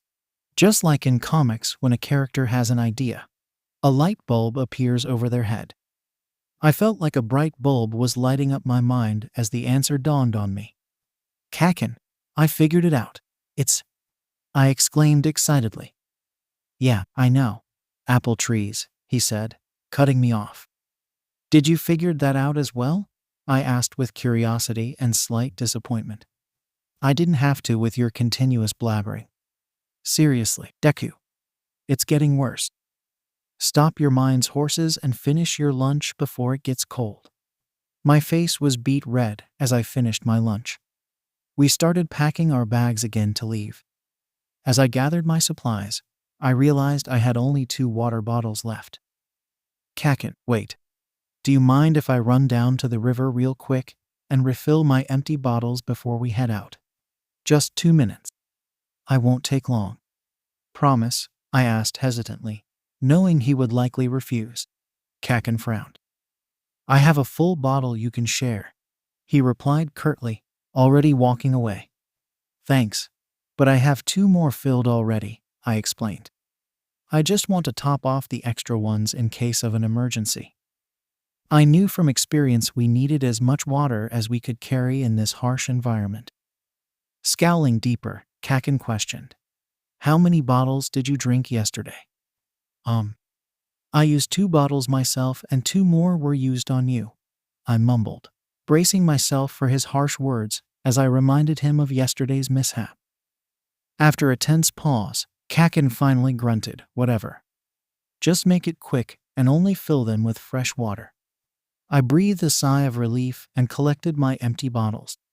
I sprinted to the river, filled my bottles to the brim with cool, clear water, and hurried back so we could be on our way again. As I led the way, I explained enthusiastically that the western slopes of the Kinnigan Hill were home to a charming little apple orchard. Nestled about halfway up the hillside, a clearing opened up where sunlight dappled through the canopy above onto a few dozen tidy rows of apple trees. The path began as a gentle grassy slope, but progressively steepened into rocky, uneven terrain the closer it got to the orchard's location. I cautioned that reaching the orchard could be precarious, as I had heard reports from locals that the area was prone to landslides. Apparently, there had been a fire on the western face of the hill not long ago, followed by heavy rains last week that weathered the rocks and left the slopes unstable. I was checking my compass constantly as we trekked through the dense forest, ensuring we stayed on course as the trees towered over us. The air was filled with the soothing symphony of cicadas and birds calling out to one another, providing a melodic backdrop to our journey. The crunching of twigs underfoot echoed loudly in the silent forest as 𝐻𝐻𝐿 limped several paces behind me. Though he tried to hide it, I could hear his labored breathing and occasional soft grunts as he forced his injured leg to bear his weight. We had been trekking through the woods for hours now, yet 𝐻𝐻𝐿 refused to stop for a small break, his face set in a grim mask of determination to complete the assignment. I kept track of our way. As per my knowledge, there should be a clearing up ahead, a brief respite before the path turns into a gradual incline up. After walking for a while, we heard trumpets that signaled an elephant was nearby. We soon realized we were approaching the distressed animal, as the trumpet blasts grew louder. The trees thinned, and then suddenly gave way to a grassy field dotted with wildflowers swaying gently in the breeze. An elephant was standing nearly motionless near a hole, trunk raised to the sky as it desperately trumpeted out distress calls. My curiosity got the better of me as I steered away from 𝐻𝐻𝐿 to investigate myself, drawn by curiosity over the elephant's obvious agitation. "Hey, where are you going?" 𝐻𝐻𝐿 called after me, but I continued on. As I approached, I could see the elephant's small black eyes were filled with fear and panic. Looking into that deep hole, I spotted a small baby elephant, no more than a few weeks old, that had fallen and was unable to climb out. The baby elephant was agitated as it struggled to climb out, its little trunk reaching up toward its mother as it cried out for help. The mother elephant continued her desperate trumpeting, scared for her baby, but unable to rescue it from the deep pit it had fallen into. "𝐻𝐻𝐿, we have to help the baby elephant," I pleaded. "Just look, the walls are too steep for it to climb out on its own. We really should do something." I removed my bag and started searching for ropes. "Are you insane?" he snapped, scowling angrily. "We don't have time for this bullshit. Do I need to remind you that we still have an assignment to complete by the end of the day? Fucking thickhead. Come on, you're my wasting time." "But we can't just abandon him," I protested. "It'll die if we don't help. Please, it'll just take a few minutes." "I said no," he yelled furiously. "We are not staying here another minute, and that's final. And don't you dare question me again, or I'll blast you into pieces. I am still facing the consequences of your actions. Now start walking before I really lose my temper." I winced, the guilt washing over me again as I watched 𝐻𝐻𝐿 limping along, his breathing ragged and pained. Remorse and shame washing over me anew as I took in his haggard appearance. I still feel guilty thinking about the situation we were in because of my mistake. But despite his anger, I couldn't abandon this innocent creature. I shook my head firmly. "I am sorry you got hurt, 𝐻𝐻𝐿, but that was not my intention. If you want to go ahead, I won't stop you. But I won't leave them." 𝐻𝐻𝐿's face turned purple, his hands clenching into fists. But I stood my ground, determined to help the elephant no matter the cost. The thought of leaving it to suffer was unbearable, no matter how furious 𝐻𝐻𝐿 became with me. I had to try. Taking a deep breath, I quickly jumped into the deep hole, my heart pounding. The baby elephant looked up at me with wide, terrified eyes. I gently wrapped the rope around its small body, whispering words of comfort. Mother elephant watched me intently, her dark eyes filled with desperation and hope. Using my quirk, Full Cowl, I engaged 5% of my power and leapt from the hole, pulling with all my might. The baby elephant lifted a few centimeters before falling back with a thud. I couldn't risk using more power for fear of snapping the rope, our last lifeline. Sensing this, the mother elephant reached her trunk down to grip the rope. I could feel 𝐻𝐻𝐿's intense gaze boring into my back, his impatience with me palpable. Suddenly, he was at my side, barking, "Oi, shitty Deku. Let me pull the rope instead. You get down there and help lift that baby elephant up. You'll just break the rope with your strength, but the elephant can handle it. When will you take this assignment seriously? Just hurry up and do it." "No, 𝐻𝐻𝐿, you're injured. You shouldn't strain yourself. Though, it seems like the mother elephant wants to help us now," I said with an idea forming in my mind. I quickly looped the other end of the rope to Mother Elephant's body and directed her away from the hole. Mother Elephant quickly understood my intent and started dragging the rope with all her might. I jumped into the hole and positioned myself behind the baby elephant. Using just 15% of my superhuman strength, I lifted the calf up towards freedom. Within seconds, the baby was out of the treacherous pit, reunited with its relieved mother. Mother Elephant let out a joyous trumpet, affectionately caressing her calf with her trunk to check for injuries. Although it took some time, effort, and bravery on my part, watching the mother and baby reunite in relief made it all worthwhile. The heartwarming scene before me of the two elephants tenderly embracing melted my heart. I was savoring the moment, lost in thought, until 𝐒𝐻𝐵's sharp tone jolted me back to reality. "Are you just going to stand there all day? How will you make up for the time you've wasted?" he barked impatiently. "Are you just going to stand there all day?" I snapped, glaring at Deku. "How will you make up for the time you've wasted? We are already on a tight schedule. Yet here you are, wasting time like we're on a safari vacation. Get moving this instant." I tried my best to stomp away, but a bolt of pain shot through my injured leg, causing me to limp pathetically instead. I thought the wide open field will help us in covering the distance faster, but now it seemed to mock me as I longed for the supportive trees. With every agonizing step, my leg throbbed and ached, the muscles and bones crying out.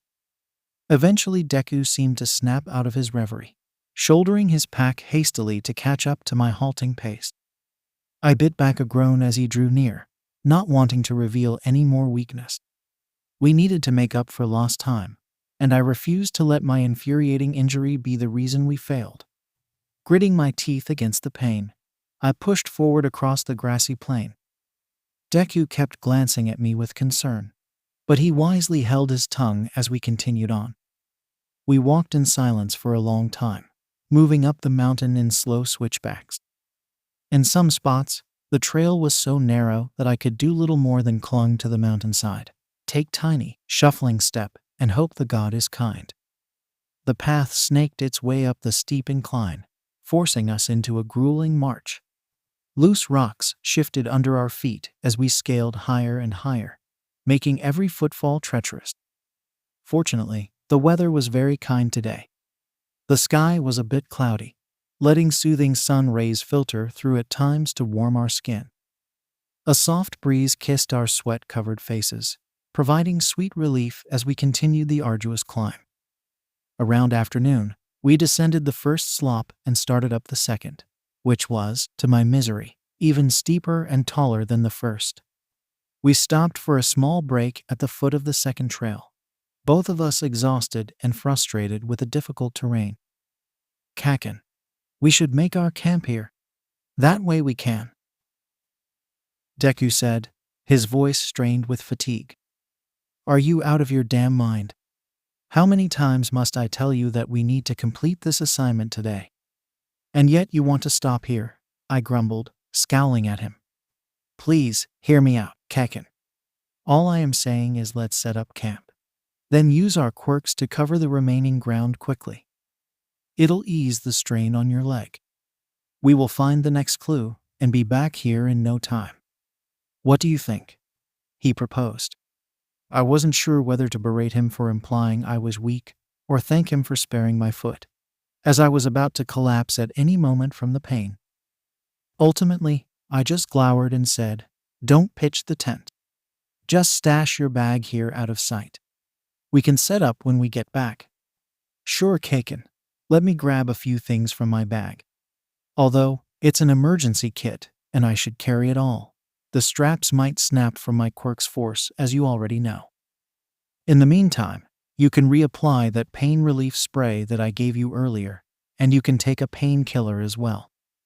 It's safe to take one now as you took the last dose more than 4 hours ago. Eating a few biscuits beforehand could help too, since I know it must be hurting badly. Let's see. What else I should carry? I am taking some rope, a blade, hooks, 2 water bottles, zip ties, and flare guns. Should I bring the medical kit from our first checkpoint too, just in case. I think I should just take it. After all, it is an emergency kit. I am leaving the clue boxes. I don't think we will need them. 𝐭𝐚𝐲, can I borrow your bag to put all these things? I was completely exhausted. I just glared at him. It seems like after I sat on the gravel to rest, my complete body was on the verge of breakdown. I know he already has an extra bag with him. I saw it this morning when he was packing up the tent. So what's the point in borrowing mine? Honestly, how many emergency supplies is he carrying? Why does he think we need an entire house worth of stuff traveling with us?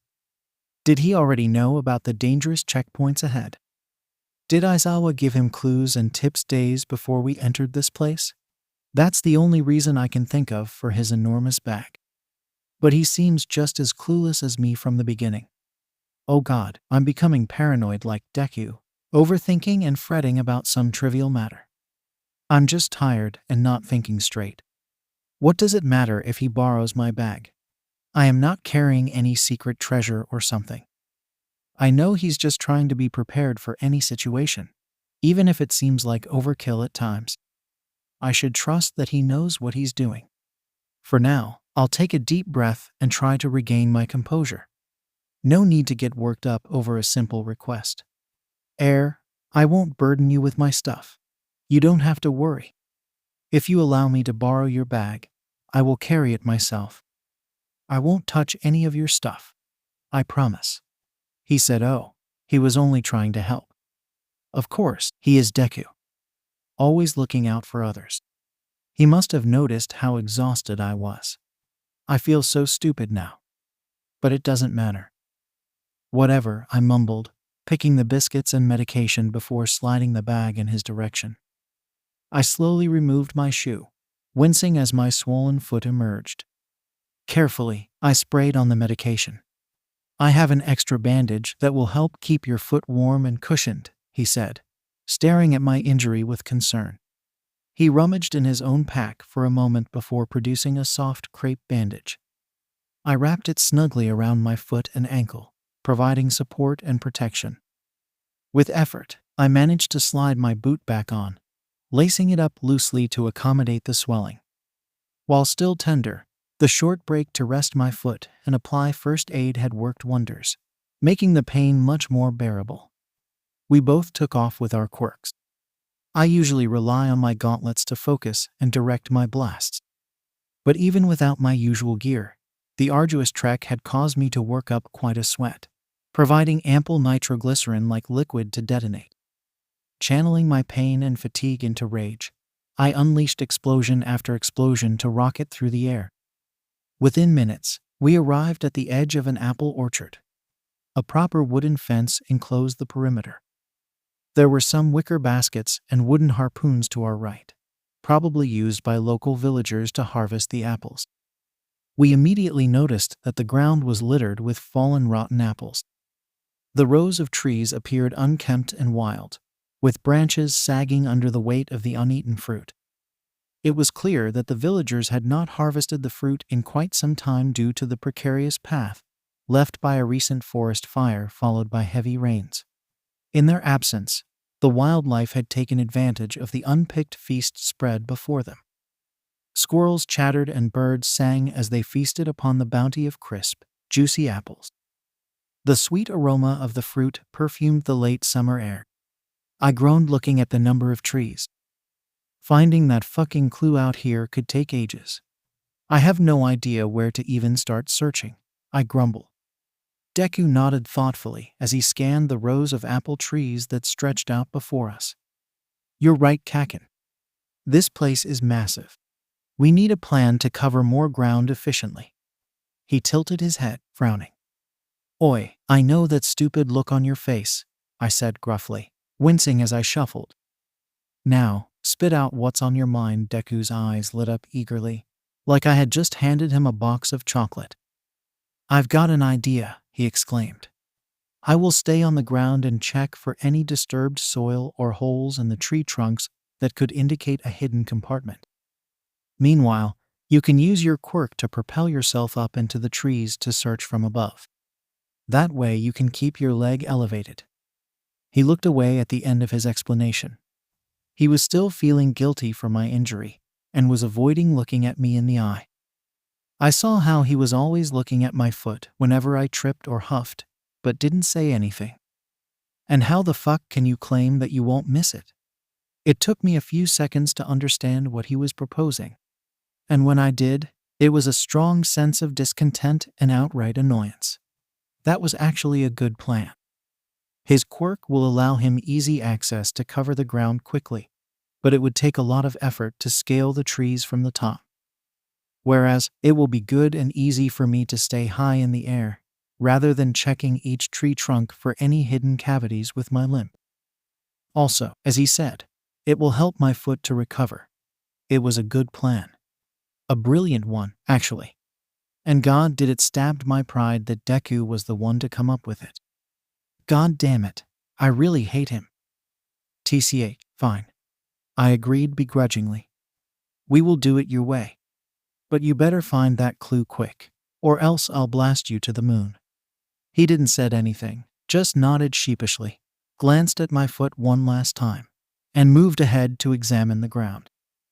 I wanted to say that he doesn't need to worry that much, that it was just an accident, that he has already helped me enough. But those words doesn't exist in my vocabulary. It's not in my nature. Better to move ahead in silence, focusing on the task at hand. I used my explosions to leap from tree to tree as he scanned their branches and trunks. After nearly an hour of worthless searching, we found ourselves on the opposite end from where we began. We were both sure that we checked each tree thoroughly. I was so frustrated that I wanted to hurt something or someone badly. Are you 100% sure that Clue was pointing to this place? Is this the only apple tree orchard on this hill? I asked, frustrated at the lack of success. Yes, it's the only one. I am sure of it, he said with a frown. He tilted his head slightly and stroked his chin. Thinking pose. Soon he began mumbling so rapidly I could barely follow. But I caught a few words like, Clue said beware of the hands. No villagers here. Fences in place. Must be somewhere unprotected. And all the apple trees are here.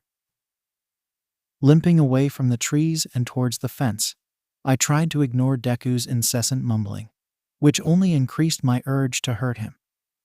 The sun had started its descent towards the horizon, and a gentle breeze rustled the leaves. I gazed out at the dense, foreboding forest opposite me, its darkness a stark contrast to the sunlit field where I stood. Bushes and trees were entangled in such a chaotic way that it almost looked pitch black inside, even on this partially cloudy day. The sun's rays were soothing and warm where I stood, but just a few feet away it seemed like a different world entirely. I peered into the depths of the forest, trying to make out shapes in the shadows. As I studied the edge of the forest, I noticed the ground was strewn with partially eaten apples in various states of decomposition. Some had only a few bites taken out of them, while others were nothing but brown, mushy cores swarming with insects. With a jolt, I realized that no animal ventured over this part of the fence. Could this be because of this forest? There is only one reason why there are apples outside of the fence. Deku, I think we have a lead, I said, waving at him to come over. Deku snapped out of his reverie and caught up with me, peering over the rotten apples and the sinister-looking forest. I don't have a good feeling about this Kakin, Deku said hesitantly. The apple trees need ample amount of sunlight, and that place looks like it never let any sunlight penetrate. I doubt we'll find any apple trees in there. Do you have a better plan? I snapped. Can you guarantee the clue isn't here without looking first? I jabbed an accusatory finger at his chest. Useless, Deku. You are such a damn coward. I always knew you didn't have what it takes to be a real hero. I glared daggers at him, my fist clenched tightly as red-hot rage coursed through my veins. Deku shrank under my harsh words, shoulders hunching as he stared at the dark tree line. That's not what I meant. I'm not scared, Kakin, he stammered meekly, though his voice wavered. I scoffed, small explosions popping from my palms. Excuses, excuses. I don't need your help to explore some stupid woods. I jabbed him roughly in the chest again, causing him to stumble backward. But fine, you stay here and cower in fear if you want. I'll go get the clue myself, like I do everything else around here. Just try not to piss yourself before I get back, coward. With that, I turned and followed the trail of apples. I didn't look back to see if he was following me or not. I just wanted to be as far away from him as I can. I used small explosions in rapid bursts to light my way ahead. The light revealed a narrow dirt path winding ahead, with decomposing apples strewn along the way, their sickly sweet stench hanging in the air. As I walked further, the darkness seemed to close in around me, the gnarled trunks of ancient trees looming out of the gloom. The path sloped downward before rising again. I could just make out an opening up ahead where the trees parted. Pushing through the last clinging branches, I emerged from the shadowy forest into sunlight. When the darkness receded, an incredible sight lay before me: the oldest and biggest apple tree I had ever seen, shining radiantly in the sun. It stood majestically in a clearing, its branches spreading outward and dipping low with the weight of thousands of luminous red apples. The apples seemed to glow, polished to an unearthly sheen. Shafts of sunlight filtered through the canopy, illuminating motes of pollen that drifted in the air like golden dust. It was like some kind of sacred place for worshipping nature's bounty. I approached reverently, awed by the presence of this ancient tree loaded abundantly with fruit. I found it, I muttered under my breath, huffing lightly. The clue is here. It has to be. I stood transfixed like I was under a spell, unable to look away. 𝐒𝐭𝐲's harsh words had left me feeling hurt and discouraged. But I knew following him down this overgrown path was the key to uncovering our clue. After a brief moment of hesitation, I started trailing behind him, careful to keep my distance. I nearly lost sight of him as he began ascending a steep, brush-covered slope. Then a bright burst of sunlight through the trees ahead signaled that he had reached a clearing. I quickened my pace, scrambling up the incline as swiftly as I could manage. When I emerged from the dense thicket, 𝗂𝐭𝐻 was standing just paces away, his back turned as he seemed to take in something ahead. Maybe he still hadn't noticed my presence. I took a cautious step to his side, and what I saw then left me utterly awestruck. There, in the middle of the sun-drenched clearing, stood the oldest, largest apple tree I had ever laid eyes on. This tree must have been centuries old to reach such monumental proportions. Its trunk was as wide across as a small room, textured with deep grooves and knots from untold years of growth. Sturdy branches stretched outwards from the trunk, extending so far they seemed to embrace the entire clearing. Each bough was laden with plump, ripe apples, gleaming red and gold in the soft light. They hung heavy from the graceful, sweeping limbs, as numerous as the stars in the night sky. I could scarcely believe this ancient titan had been hidden away undiscovered in the depths of the wild forest. It was like stumbling upon a sacred relic from the past, standing firm against the ages. I could feel an energy humming in the air around it, as if it had witnessed generations pass through this clearing, bestowing its fruitful bounty on all who came across its path. This majestic apple tree felt so much larger than life to me in that moment, too beautiful and wizened by time to be real. I stood transfixed beside 𝗂𝐭𝐻, knowing I would never forget this glimpse of living history before my eyes. "Wow, it's so huge," I said. 𝗂𝐭𝐻 jumped, startled by my voice. "Don't sneak up on me like that, you coward. Why are you trailing behind me like a pathetic sidekick?" he barked, as though he was surprised. I'm sorry, 𝗂𝐭𝐻, I said meekly. "I should have listened to you earlier. I didn't mean to hold us back, but that path was so creepy." "Sorry doesn't cut it, Deku," he snapped. "Your clumsiness always caused trouble. Please forgive me, 𝗂𝐭𝐻. I promise I will be more careful." "Yeah, of course you didn't mean to," he grumbled, rolling his eyes. "Just try not to mess up this time. We already have wasted enough time." Now focus on the clue. Yeah, sure. Where should we start looking first? I said, sighing in relief. The lack of his normal explosive reaction was evidence that he was far more drained than I thought. As much as we needed to complete our assignment, I couldn't bring myself to disturb this natural wonder in any way. The thought of harming even a single leaf or root seemed like sacrilege. So I started thinking of a way to appreciate the tree's beauty without damaging it. Don't you go near that tree. It's far too beautiful for your rough and clumsy hands. I will go search the top, and you will stay put. Got it? He threatened. Far too beautiful. I never imagined 𝐭𝐽𝐻 appreciating anything other than his own quirk. The 𝐭𝐽𝐻 I knew only cared about power and strength, considered himself above all. He seemed to have realized that being a hero meant appreciating all life, not just his own power. Seems like our hero training has honed more than just our quirk, has helped us realize what we are, made us believe in ourselves. Sure, 𝐭𝐽𝐻, I will do as you say. I will stay put, I agreed amiably, more than happy to step back. He used a big explosion, and the next moment, he was out of sight, leaving me behind to ponder over the last clue. I scuffed my feet to push away some of apples and collapsed awkwardly onto the hard, dusty earth. My legs throbbed and my back protested from the grueling hike through rugged terrain and the exhaustive process of clambering up each towering apple tree, scouring every branch and leaf. The hours of fruitless searching had worn me down, leaving my body weary and sore. I tried to ignore my body's protest and focus on our last clue. Why did the clue said, "Beware of the hands that reach for me"? If the clue was pointing to this place all along, why should we be wary?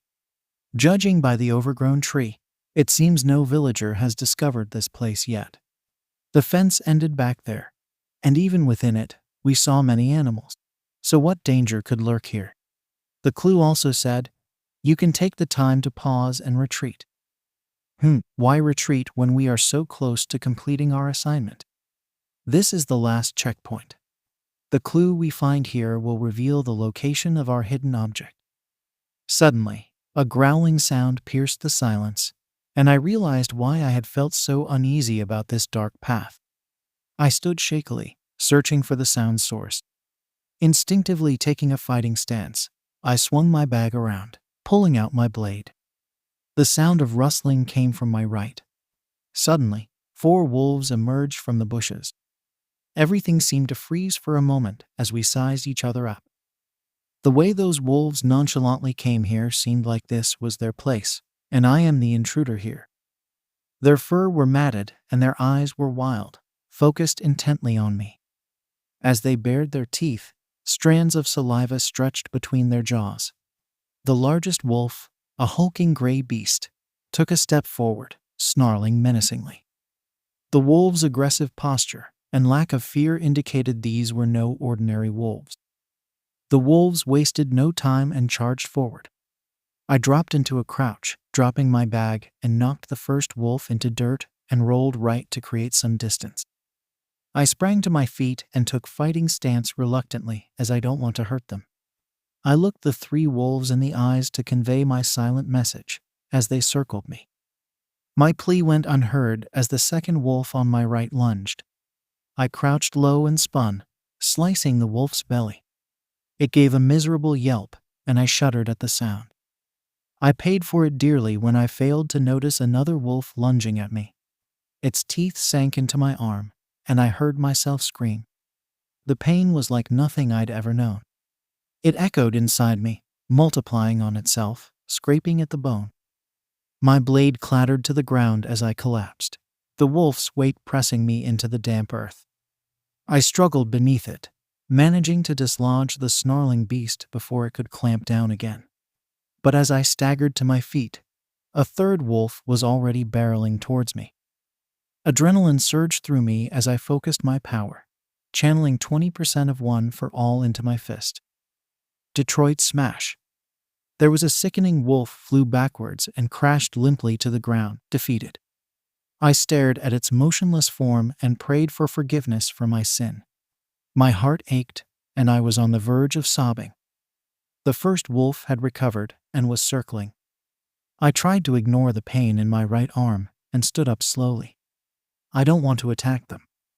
The wolves were just defending their territory and saw me as an intruder. My goal was to escape without violence. But I can't go without 𝐭𝐻𝐿. The wolf lunged and I dove left. I turned away and activated my quirk, Full Cowl, to sprint down the path from which we had come earlier. I climbed up some vines on a tree to hide myself.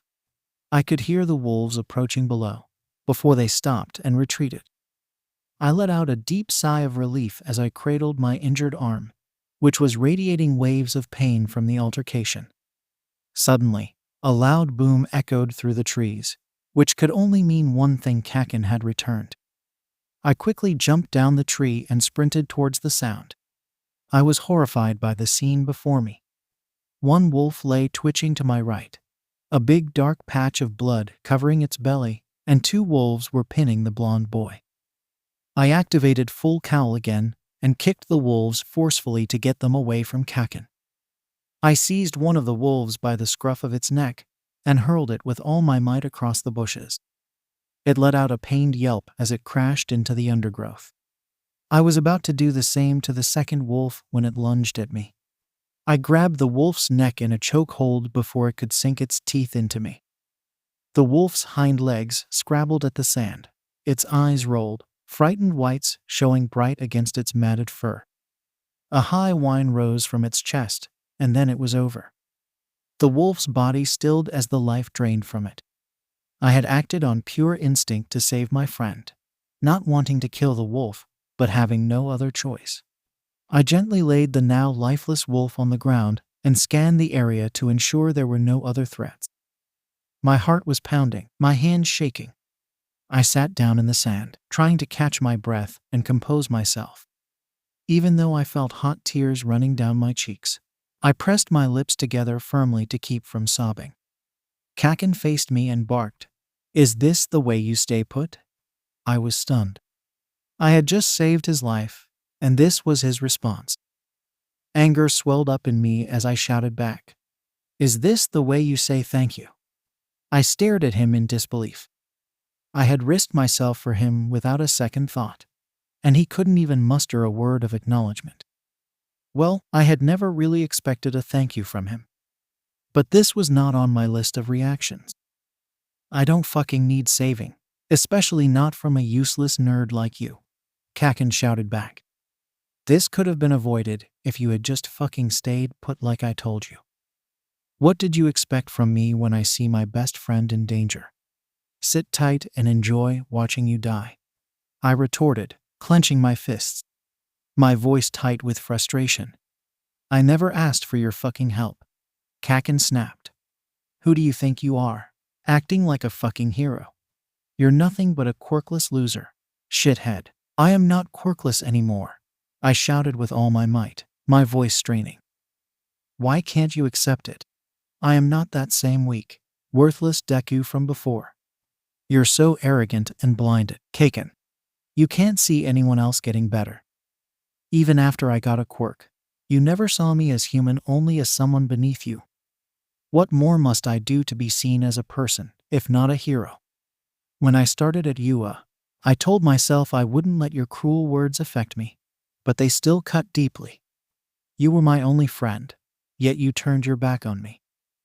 Tears streamed down my face as I released years of pent-up hurt. I felt drained, my head pounding, but also a bit freer after finally speaking the truth. "But things have changed now," I said, wiping away my tears. 𝐭𝐻𝐿 opened his mouth, no doubt to hurl another verbal barb designed to cut me down and reassert his dominance. But then something in his expression shifted from anger to concern, if only for a fleeting moment. He closed his mouth wordlessly. "I have real friends now," I continued, emboldened. "Friends who care for me, who listen to my opinion and never belittle me. I thought of Uraraka, Iida, Tsuyu, and the others, of the kindness they had shown me. Of All Might, who saw me for who I could become. I don't care what you think, I will surpass you and prove myself as the next symbol of peace." I shouted at him, my voice ringing with determination. How could he keep yelling like that, so full of unchecked rage? I was exhausted after just a few sentences. My limbs felt heavy, like lead. It was pure determination holding my head high. And 𝐭𝐻𝐿 was not even looking at me now. I don't think I ever managed to silence his bluster before. He stared down, looking at something with concern. Is he concerned for the dead wolf? I followed his gaze and saw a small puddle of blood next to my feet. Blood dripped in a steady stream from my injured arm. In my anger, I had completely forgotten about the wound. Suddenly, the seriousness of our situation crashed on me. We need to leave this place immediately. Those wolves could return at any moment, this time with the rest of their vicious pack in tow. A rustling of leaves grabbed our attention, followed by the bone-chilling howl of a wolf in the distance. My heart sank. We were running out of time. 𝐭𝐻𝐿 turned to me, his face tense. Tisk. Now's not the time to talk about what you can and can't do. I will tell you how clumsy, stupid, and fuck-headed you are. But right now, we need to move, he said. I nodded, clutching my injured arm as I stumbled after 𝐭𝐻𝐿. But 𝐭𝐻𝐿 limped in opposite direction. Has he lost his mind? Where is he going? Before I could call him out, he bent down under some bushes and retrieved a wooden box. So he had found the clue after all. It might have slipped from his grasp when those wolves attacked him. Putting the box in the bag, he turned and headed back down the dark, tunnel-like path we had come from. I followed close behind, wincing against the throbbing pain in my arm, trying not to leave a trail of blood that could be tracked. We moved as quickly and quietly as we could through the darkness. The darkness enveloped us eerily as we moved through the shadows. Once we finally reached the fence, we both used our quirks to propel ourselves up and over it. No sooner had our feet touched the ground than the sound of rapid footsteps increased behind us. We whipped our heads around to see several snarling wolves emerging from the dark woods, their glowing eyes fixed hungrily upon us. Drawn by the intoxicating scent of my blood, which was dripping down my arm, the wolves approached the fence, fangs bared and saliva dripping. Low growls rumbled in their throats as they stared us down, ready to attack.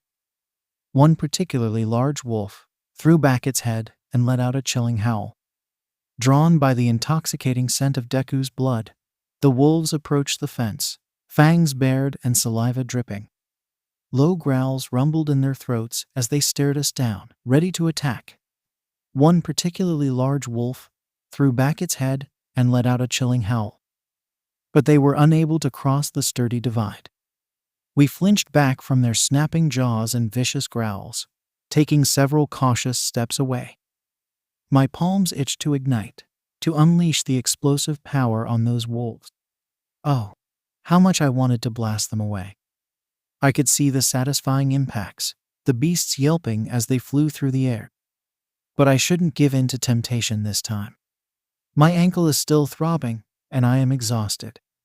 A battle with the wolves would deplete my last reserves of strength. I needed to search this wretched hill and complete the assignment. The urge to battle was strong, but the burning desire to get home again was stronger. In the end, I decided to sneak away like a coward, like Deku. I looked at him and realized that Deku's freely flowing blood was driving the wolves into a frenzied state. We couldn't leave yet, not without stopping the blood flow first. Before I could pull out the emergency kit, Deku croaked weakly. 𝐭𝐻𝐿, give me your bag. I need to stop the bleeding before we go, or they'll follow us. Don't you dare order me, bastard. I know that already, I yelled. And you need to get rid of that smell before wrapping it up. Did you carry anything useful for this kind of emergency? I said sarcastically as I dug through my backpack and pulled out the medical kit. Deku was shaking badly, either from pain or fear, I didn't know. He has already been through enough. As much as he irritates me, he doesn't need my sweet words right now on top of everything. I have a bottle of hydrogen peroxide, but it's in my bag, he said, his voice cracking as if he was on the verge of crying. I found a small bottle of rubbing alcohol that could be used to clean the wound and reduce the smell and risk of infection. I pulled out a water bottle to clean the excess blood. "Give me your hand," I said. He looked at me with hesitation. "It's all right, 𝐻𝐽. You don't have to do this. I will take care of it," he muttered. "Just shut up and do as I say," I yelled. He flinched and looked at the wolves again. He steeled himself and outstretched his arm. I poured water on his fist and grabbed it tightly. Then I poured some on the area with heavy bleeding. There was so much dirt and blood on his arm that I can't even find the source. He winced a bit but remained stoic. I slowly twisted his arm to examine the injury. There were 8 puncture wounds in total, 4 on both sides. The wounds were so deep that I was worried about the infection. "We need to look out for any sign of infection till we get out of this hill." I pulled him a few steps back, away from the pool of blood, and hurriedly cleaned the wound. He was clutching his upper arm so tightly that his nerves were bulging under his skin. Without any warning, I picked the rubbing alcohol and poured some drops on the puncture marks. He let out an agonized scream and instinctively tried to yank his arm away, but I held fast. His entire body shook violently, overcome by the intense pain. I paused to allow him a moment to breathe, and then twisted his hand to continue with the marks on the underside of his arm. He continued to whimper lightly. Tears were streaming down his cheeks. "Stop whining, you wimp," I said. I continued dabbing at the wounds, intent on properly disinfecting the injury. I can't imagine how he thought he could do this on his own. If I were the one injured, there's no way I would let anyone come near my arm, let alone pour alcohol directly into open cuts. But this treatment, while excruciating, was necessary. I wrapped his arm tightly to stem the crimson tide. The wolves stayed right where they were, pacing along the fence line, their hungry eyes tracking our every move. "Come on, we need to get out of their sight before we try heading back," I said, keeping my voice low but insistent. He nodded, wincing as I cinched the bandage tight over the wound. I packed my bag and started limping painfully toward the shelter of a nearby apple tree, glancing nervously over my shoulder at the prowling wolves. But Deku didn't move, seemingly lost in thought as he contemplated some internal struggle. "What the fuck are you waiting for, nerd?" I growled in frustration. "Are you planning to stay here all day? Hungry wolves are just a couple of feet away." Yet he seemed oblivious to the imminent danger. How can a sane person even think of staying? Where was his survival instinct? After a few moments that felt like an eternity, he slowly started to get up, grimacing with every moment. Finally, I wanted to shout more to make him move faster, but held my tongue. "We don't want any more attention right now. This much adventure is enough for one day." He managed to stand, but after taking just a few halting steps, a wave of dizziness washed over him, and he collapsed to the ground with a muffled groan, cradling his throbbing arm as he bit his lip to keep from crying out in pain. "Fuck. We are doomed. We are both in bad shape." I glared at him with contempt. Can't he even walk on his own? God, I hate this weakling so much. I limped over to him and roughly pulled him to his feet, acting as a crutch even as my ankle threatened to give out. He leaned heavily against me, face white with pain, as we slowly made our way toward the apple tree. Once we reached there, we collapsed against it, ensuring we were out of their sight.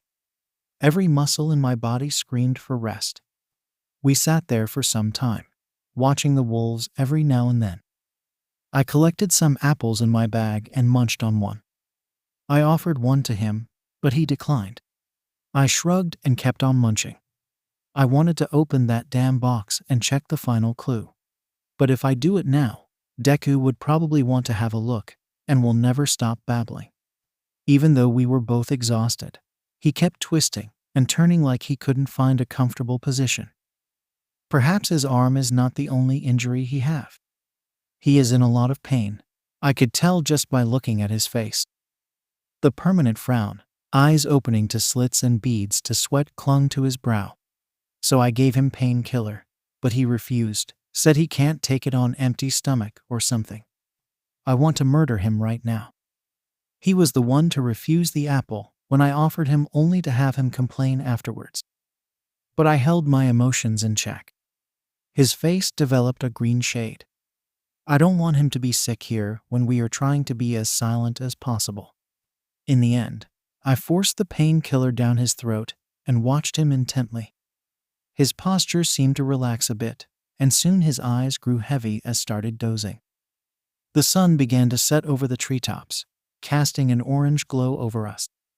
We sat there for around half an hour when I noticed that the wolves had lost interest in their watchdog duty. I nudged him awake, signaling him to get ready for the escape. He flinched, eyes flying wide, panting slightly as if he had run a marathon. He nodded and started to get up. I was feeling much better after the rest, but same was not true for him. It feels like his pain hasn't receded at all. He was still clutching his arm in a vice grip, close to his chest. We started moving towards the other side of the fence, towards the entrance, ensuring we remain out of sight. The shadows of the trees are helping as well. Once we were out of earshot, I signaled him to use his quirk to cover the ground quickly. He nodded, and we both took off. When we reached our initial spot, I saw Deku running towards some bushes. I took few steps towards him when retching sound rooted me in place. I turned around and started unrolling the tent with angry, jerky motions. He came back when I was setting up the wooden sticks I gathered for our campfire. He collapsed onto the ground, took small sips of water from his bottle, and then laid there panting, completely spent. "What are you doing?" he asked, unable to even lift his head to look at me. His voice came out cracked and breathless. "What do you think I am doing?" I said without even glancing at him. "Why did you set up the tent?" he asked, sitting up and wincing when he put weight on my injured arm. "We should decipher our last clue and head over there. We still have time. If we start now, we might be able to reach there tonight. Look at yourself before opening your mouth. You wimp," I said. "You can't even sit properly. Tend to your other injuries first. We will have our dinner, and then we will see what the fucking clue says." Deku managed a weak smile of gratitude.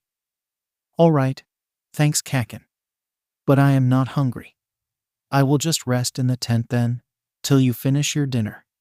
He motioned to get up. I shot him a sharp look. "Where the hell do you think you're going?" I said. "We're having dinner, and that's final." I rummaged through my backpack and pulled out a couple of granola bars and a mint toffee, handing them to Deku. Despite the harsh words, there was an underlying note of worry in my tone, and I absolutely hate that. "These should help with your nausea. And finish that water before you go back in the tent." Deku nodded, mustering up the energy to sit up and nibble on the snacks I gave him. With a few well-placed, controlled blasts, I carefully stoked the campfire, coaxing the flames to life until they crackled and danced, filling the air with a comforting warmth. The fish I caught earlier were carefully arranged over the fire, the sizzling and popping sounds making my mouth water in anticipation.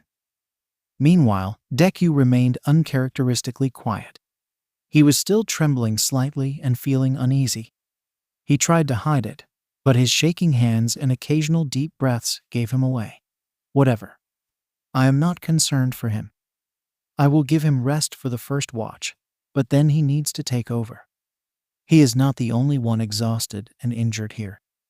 As we both finished our dinner without incident, I wasted no time in pulling the clue box out of my bag and sitting down next to Deku. This time the box had a slim, sturdy, long rope firmly attached to the top and some folded sheets of paper. The pages turned out to be printed articles from Wikipedia. Certain sections were highlighted on every page, and something messy was scrawled at the bottom. The lack of creativity in this clue was screaming Aizawa-sensei the lazy slacker. The scrawl at the bottom was too messy to read, so I flipped back to first page and started reading the printed part. It was an article on 𝗂𝗧𝗏 plant. It had a picture of the plant with dense, dark green bush with narrow leaves and bright purple flowers. The article described about the plant's origin, where it is typically found in the wild, etc.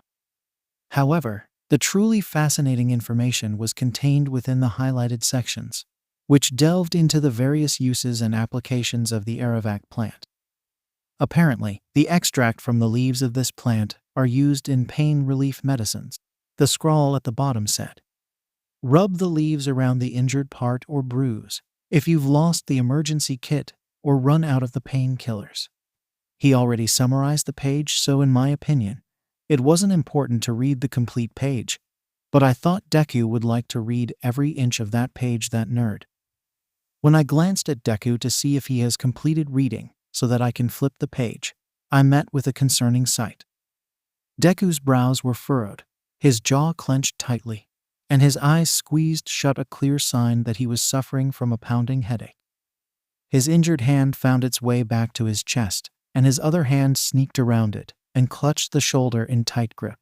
Despite the discomfort, Deku attempted to continue reading, opening his eyes to mere slits, only to shut them again forcefully at the sudden sound of a nearby crow's call, as if the simple noise was akin to a drill boring into his skull. I folded the pages and instructed him to rest in the tent. I told him about the night shifts as he trudged over to the tent and made it clear that no matter how much he whines, he will be taking over the second watch. He simply nodded and retired for the night. I laid next to the fire for some time, watching the night sky. It was completely covered with clouds.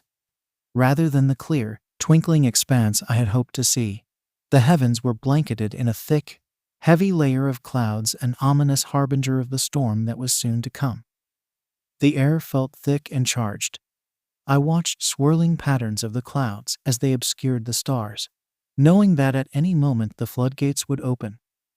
After some rest, I sat up to read the pages. The second page was an article about 𝗵𝗲𝗄𝐿 flowers. The picture showed pink flowers with spike-ended petals.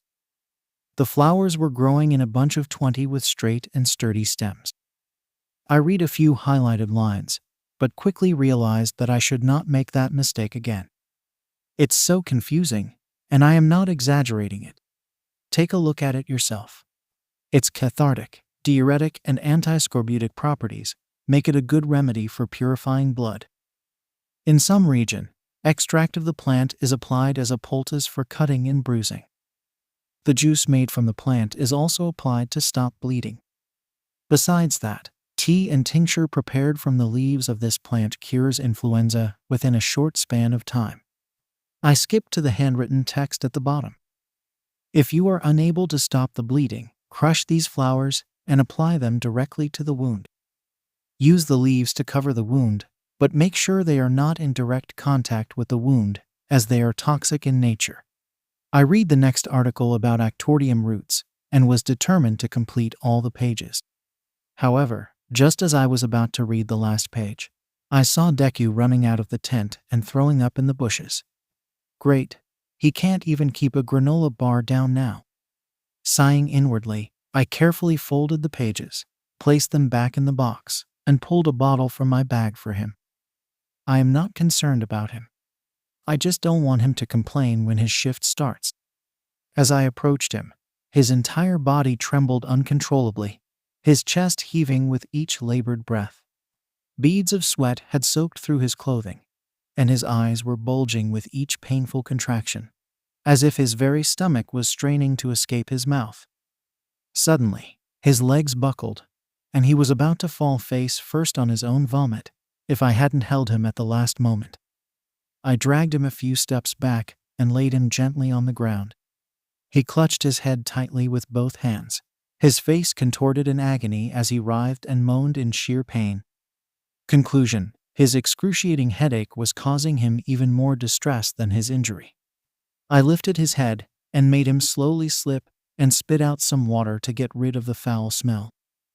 Then I removed his hands from his head and grasped it firmly with both of my own, applying steady pressure in an attempt to provide some relief. He resisted at first, moaning and trying to pull away, but I gently shushed him, understanding that even the slightest noise or movement could send shockwaves of pain through his throbbing head. As he took measured, controlled breaths, I whispered, "Do you have anti-nausea medicine? I know how it feels when you have a killer headache. The slightest sound makes you want to kill the source instantly. Even a slight moment is agonizing." With a pain-hushed tone, he managed to growl out a simple yes. Slowly, I released the pressure and removed my hands. But he grabbed my hands and croaked, "No, just help me get to the tent. I can handle the medicine on my own. Just help me up. SHH, just wait here. I will be back in no time," I said as I started removing my hands from his grasp. He immediately recoiled and looked at me wide-eyed. "No," he shouted, shutting his eyes tightly. "No, please, don't look into my bag. I'm fine, really. I'll just go. Thanks for the water, though." What is he hiding in his bag? Is it that important that he is willing to crawl like a snail just so I can't take a look? Is it his analysis notebook, filled with meticulous scribbles that he guards zealously? He is really insane if he brought that notebook here. Or is it something even sinister or illegal? The thought caused my brow to furrow in a mixture of bewilderment. I thought Deku was too goody two-shoes to do something of that kind.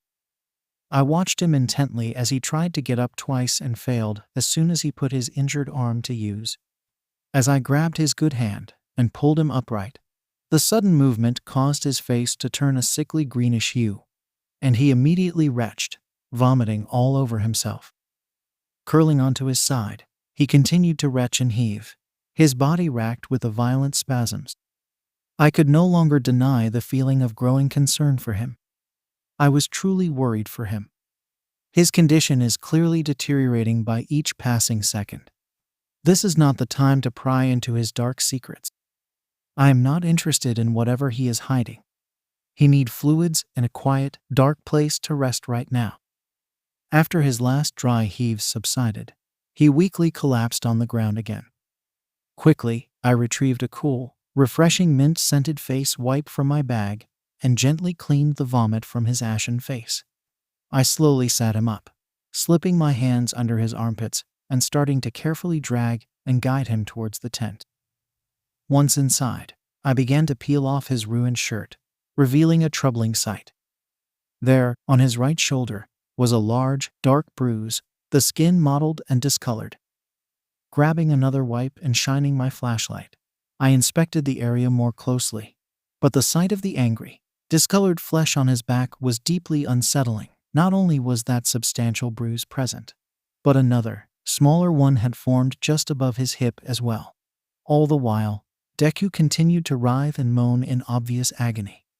I brought his bag near him and urged him to take the medicine while I take care of his shirt and went out of the tent to give him his privacy. When I returned a short time later, he had a new shirt on. The medicine box remained untouched, sitting near Deku's feet as he sat hunched over, his head buried in his hands and his elbows resting on his knees. "Found the medicine?" I asked as I nudged him. He shook his head and uncurled his hands to pick the box, but I guided him into a supine position and took the box from his hands. "I found the anti-nausea and pain relief medicine." I handed him a bottle and lifted his head to help him with the medicine. "What's the second pill for?" he croaked, his voice raspy due to vomiting. I whispered the name of the pills. I don't know if he heard me or not, but he croaked, "No. You are not thinking straight. Just take it already." I whispered, controlling my rage. How can he refuse the medication when he desperately needs them? "No, not the pain relief. I think I am sick because of the pain relief medicine I took earlier." "What?" I exclaimed, but immediately regretted when Deku moaned and converged again. Then I recalled what he said earlier. Pain relief medicines should not be taken on empty stomach, as they cause gastrointestinal side effects that can adversely impact the delicate lining of the stomach, though the severity of these side effects can vary from person to person. Fuck. I felt a sinking feeling in the pit of my stomach, realizing that his agony was directly my fault. I had forced the medication down his throat despite his refusal, and now he was paying the price. I couldn't stop the way I was feeling, unnerved, disturbed, and troubled. The pain sounds escaping his lips made my own stomach churn with guilt and unease. Shut up. Just shut up. It's nothing. I was only trying to help him. And that's what I am going to do now too.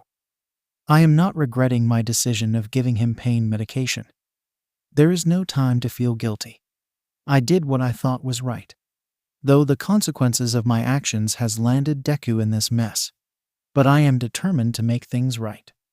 All right, take the anti-nausea then, I whispered, taking care of my tone. I offered him a mint toffee to help with the uneasy feeling and started massaging his head to alleviate the pain. Each twitch and turn of Deku's pained expression only served to remind that I was the root cause of this discomfort. Eventually, he relaxed a bit.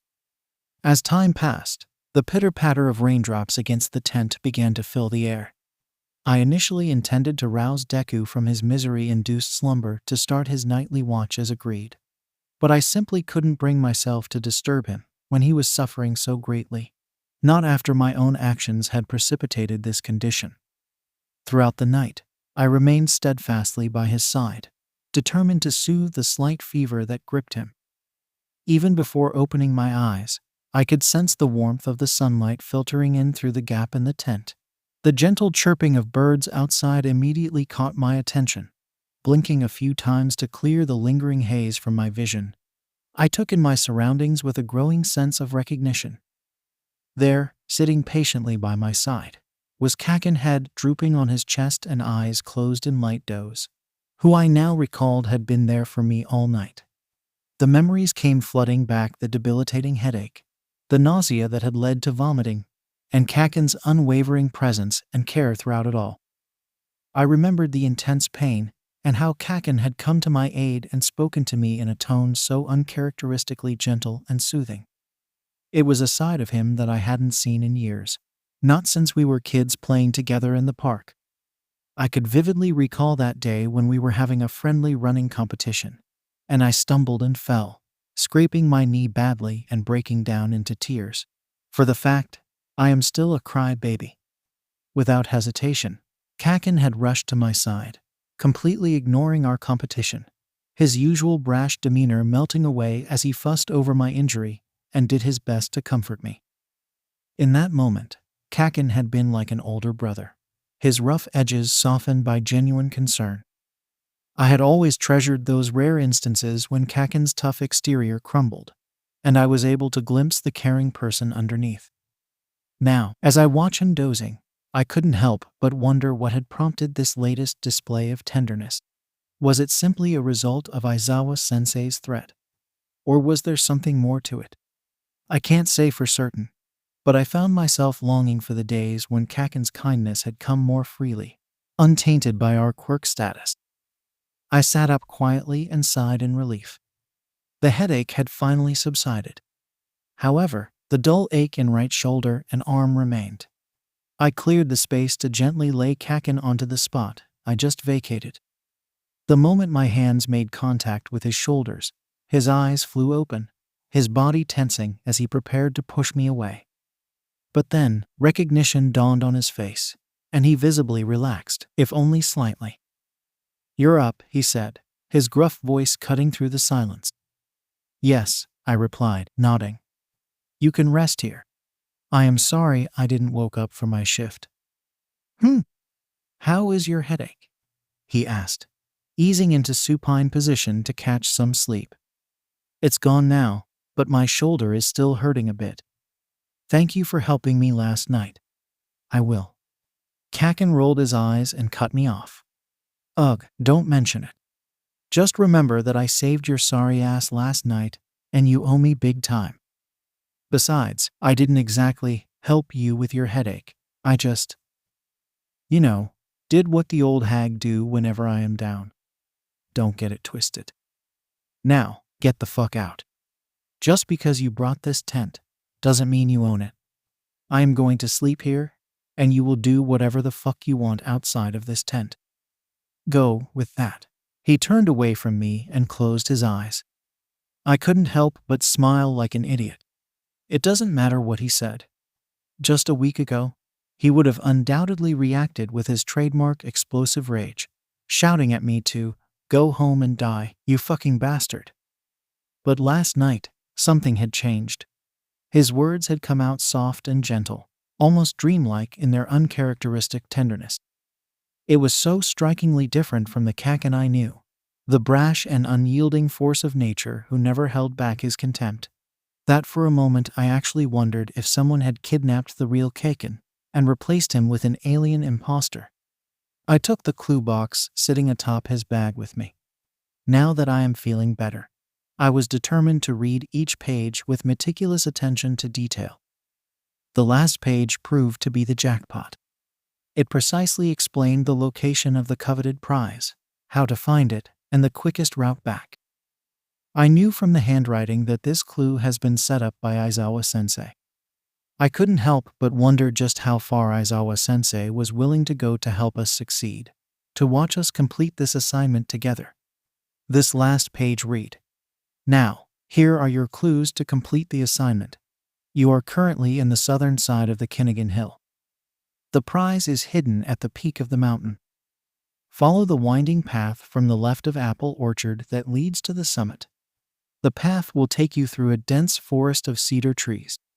As you climb, you'll notice the surrounding trees gradually thin out. The thinning of the forest canopy will allow your gaze to travel unobstructed, revealing the wide, sweeping vistas that stretch out before you. The summit, which was previously obscured, will now come into clear view.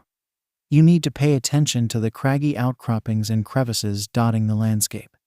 It is in these rugged, hard-to-reach places that you must now focus your search, for this is where the elusive 𝐒𝐭𝐻𝗧𝗏 shrubs thrive. These hardy plants, with their sturdy, woody stems, have adapted to take root in the smallest of gaps and fissures in the rocky terrain. You need to look for the distinctive twin 𝗧𝗏 specimens that are said to grow in a peculiar, almost mirror-like formation. The prize is hidden beneath one such pair of shrubs. As for the shortest way to come out of the hill, I'll give you this hint. Once you've retrieved the prize, make your way back down the mountain by following the stream that originates from the snow-capped peak. Be careful, as the stream will lead you to a treacherous waterfall. Use the rope to safely reach the stream's banks below, then continue downstream. This will guide you to the village of 𝗬𝗏. Once you arrive at the Seoul police station there, your assignment will be complete. However, be aware that Kinnigan Mountain is home to several wild animals that can be quite aggressive. You'll need to be cautious when navigating the terrain. You'll need to use your wits and your quirk abilities to navigate this treacherous terrain and avoid these wild animals. I expect you both to return with the prize together. With these highly detailed instructions, it won't take more than a few hours for us to return home. We are just a couple of hours late. I don't even know if it will affect our scores or not, but I can't help the feeling of mixed emotions. I'm happy that I'll soon be able to see my mom and friends again, eager to tell Mom all about the exciting experiences I've had here. I can practically picture the scene reuniting with Ida, Todoroki, Kirishima, Mina, and Uraraka, each of them reacting in their own unique way. Ida-kun will no doubt lecture me about my shortcomings, ever the diligent voice of reason, while Todoroki-kun will offer his quiet praise for managing to complete the assignment without any major incident. Kirishima-kun will undoubtedly tease me relentlessly, his boisterous laughter filling the air, and Mina will be bursting with curiosity, eager to gossip about every last detail. And of course, Uraraka will fuss over me, concerned that I haven't been taking proper care of myself. Yet, I also can't help but feel a pang of sadness, knowing that in just a few short hours, everything will revert to the way it was before. Kaken's fleeting concern for my well-being will vanish, and we'll likely never have another civil conversation, our dynamic forever defined by the history between us. I am very grateful that I got to see the old Kaken that I had all but forgotten existed. I will always cherish these rare memories, and sincerely wish I could see this softer side of Kaken more often in my life beyond this assignment. I got up and started preparing myself for the day. About an hour later, 𝐭𝐻𝐿 emerged from the tent, looking haggard with prominent dark circles under his eyes. "Good morning, 𝐭𝐻𝐿. It's too early. You can sleep a bit more," I said. He stretched and rubbed his eyes to shake off the sleepiness. "Wah, who cares about sleep? Let me remind you that we have an assignment to complete, and we're already running late. I won't let you hold me back today. I don't care if you die, but I am not staying here another moment," he replied and started getting ready. I took this as my cue to wrap the tent. I winced every time I had to use my right arm, which was constantly throbbing. I already had my breakfast, so I took the last pain relief medicine I had. Although, it won't do much, but take the edge of the pain away. It doesn't matter now though, as I will be home before I know it. As I stood there, bag on my back, ready to depart, the sudden appearance of 𝐭𝐻𝐿 behind me startled me, causing my heart to skip a beat. "What are you doing?" he questioned, his voice laced with that familiar gruff tone. Caught off guard, I quickly explained that I was preparing to leave, just as he had instructed. However, his response took an unexpected turn, as he thrust his own bag into my hands and snatched up mine instead. "You carry that. I'll carry yours. Now, come on. We've got to get moving," he commanded, turning on his heel without waiting for my reply. I was left perplexed, wondering why 𝐭𝐻𝐿 had insisted on this peculiar bag swap. Why does he want to carry my bag? I have to keep a close eye on him more than ever. What if he checks my bag and finds my lucky charm? Damn it. I can't let that happen. I hurried to pick up his bag and follow after him, bombarding him with questions, only to be met with stony silence. After a while, I stopped asking him anything altogether. What's the point in asking if I am not going to get any reply? We followed the path indicated by the clue and soon, the towering cedar trees came into view. However, the terrain gradually became more challenging, the path growing increasingly steep as we ascended. At times, it grew so precipitous that we had no choice but to grasp the sturdy tree trunks to maintain our balance and stability. The strain on my body became increasingly apparent, and I found myself needing to pause and catch my breath after navigating each new section of the steep incline. The pain in my arms steadily intensified, a burning sensation spreading over my chest and back seemed to worsen with every step. Just as I was beginning to struggle to keep up with 𝐭𝐻𝐿's pace, I suddenly heard him call out my name. Realizing I had fallen behind, I engaged full cowling to increase my speed, determined not to lose sight of him. "What's wrong?" he huffed as I finally caught up to him. Bent over and panting heavily, I replied, "You are way too fast. I **** had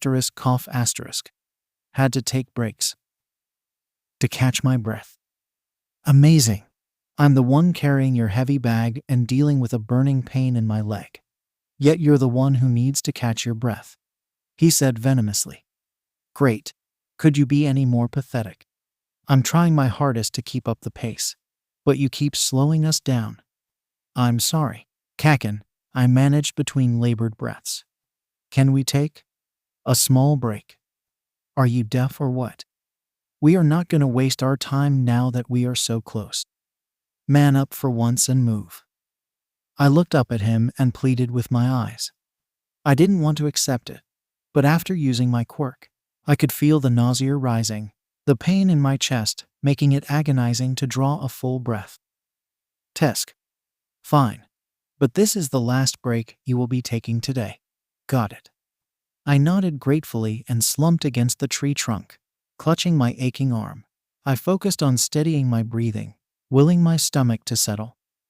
The pain was excruciating, radiating up through my shoulder and down to my fingertips. I don't know why the pain medication isn't working. As the nausea subsided, I opened my eyes and asked shakily for some water. Glancing down, I noticed fresh blood seeping through the bandages, and I shakily asked for my bag to change it. With trembling hands, I carefully unwrapped the soiled dressing. wincing as the movement tugged at the raw, inflamed skin. I cleaned the wound as gently as I could, gritting my teeth against the stabs of pain, and wrapped it again, hoping the pressure would help stem the bleeding. As I worked, I stole a sideways glance at 𝐒𝐻𝐿, who lay a short distance away, his back turned to me, no doubt upset that I had become a burden, slowing him down when we needed to keep moving. Finally, I found it. You carry that. I'll carry yours. Now, come on. We've got to get moving, I said and walked the path indicated by the clue.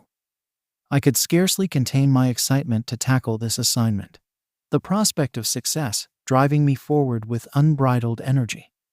When I noticed Deku struggling to wrap up the tent, I felt a pang of sympathy. Just last night, he had seemed so vulnerable, so fragile.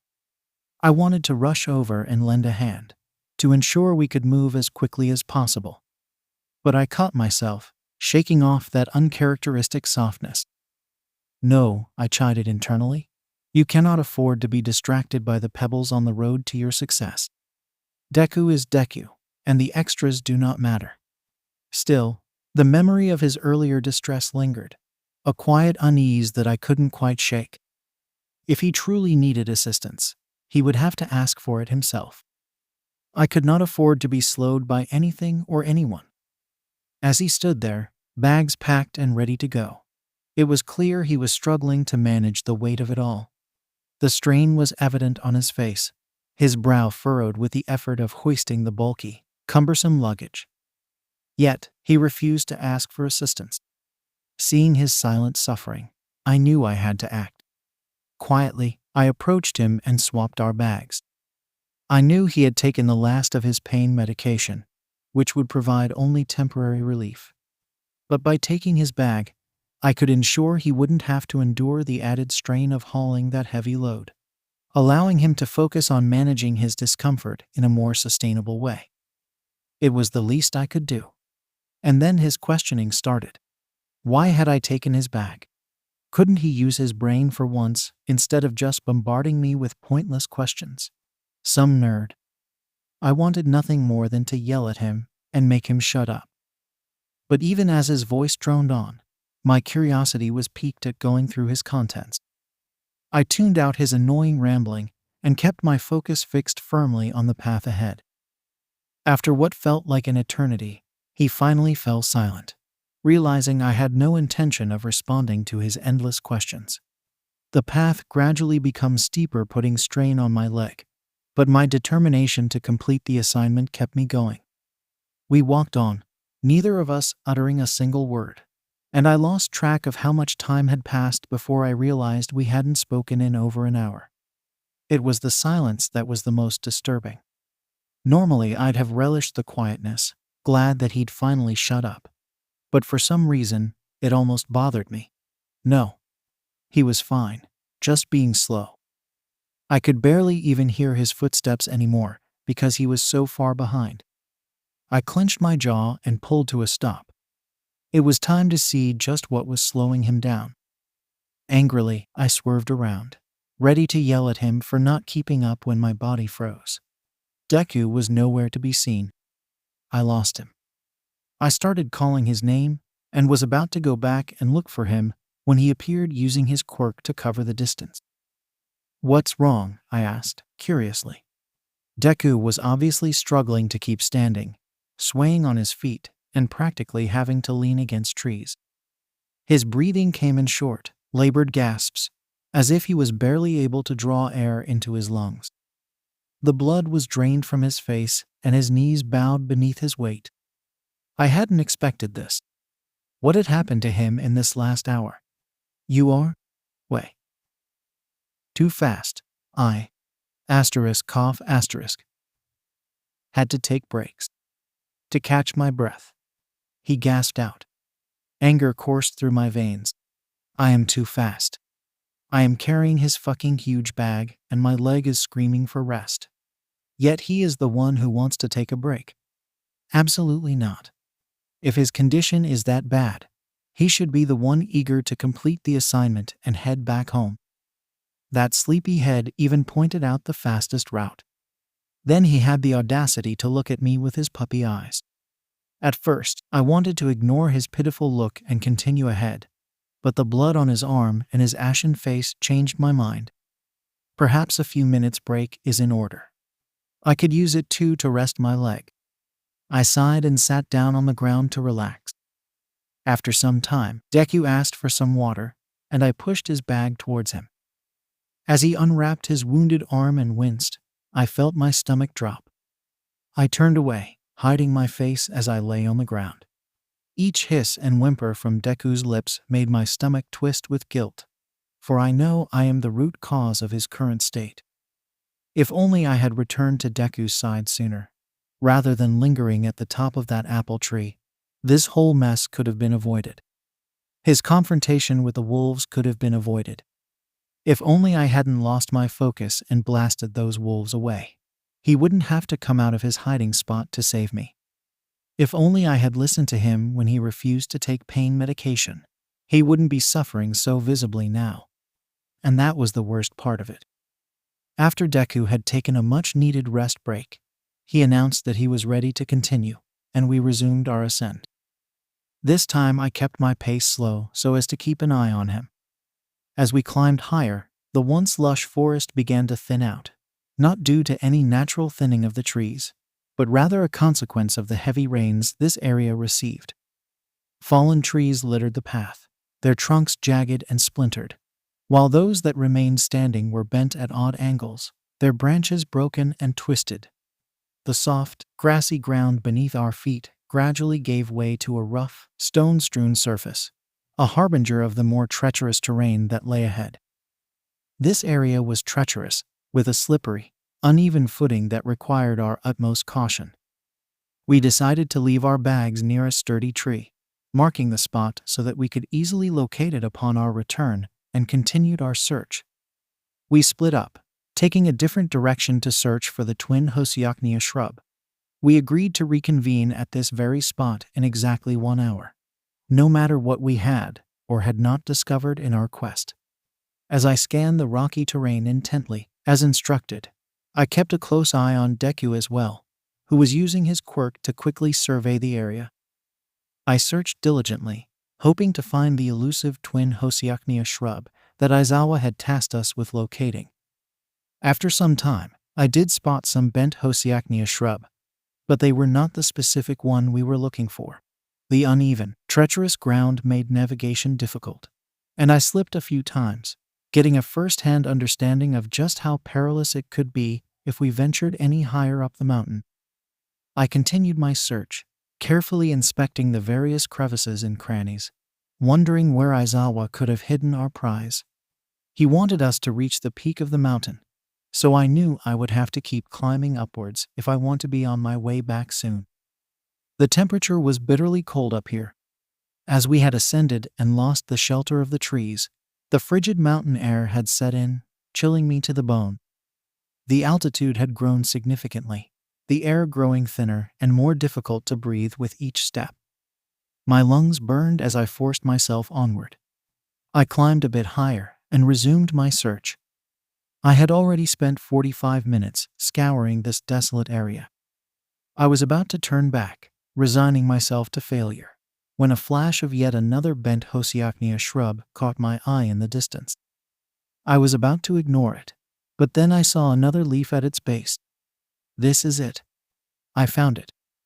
My moment of success was short-lived as I took in the shrub's location. Perched precariously on the edge of the towering cliff, the 𝗒𝐬𝐽𝐽𝐲 shrub stood in solitary defiance against the rugged, windswept landscape.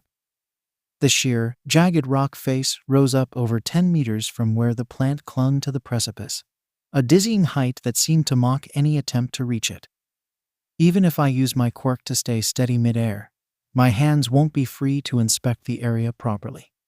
If I could somehow reach the clifftop above, the prospect of then lowering myself down to the shrub's location filled me with a sense of dread. One wrong move, one slight miscalculation, and I am dead meat.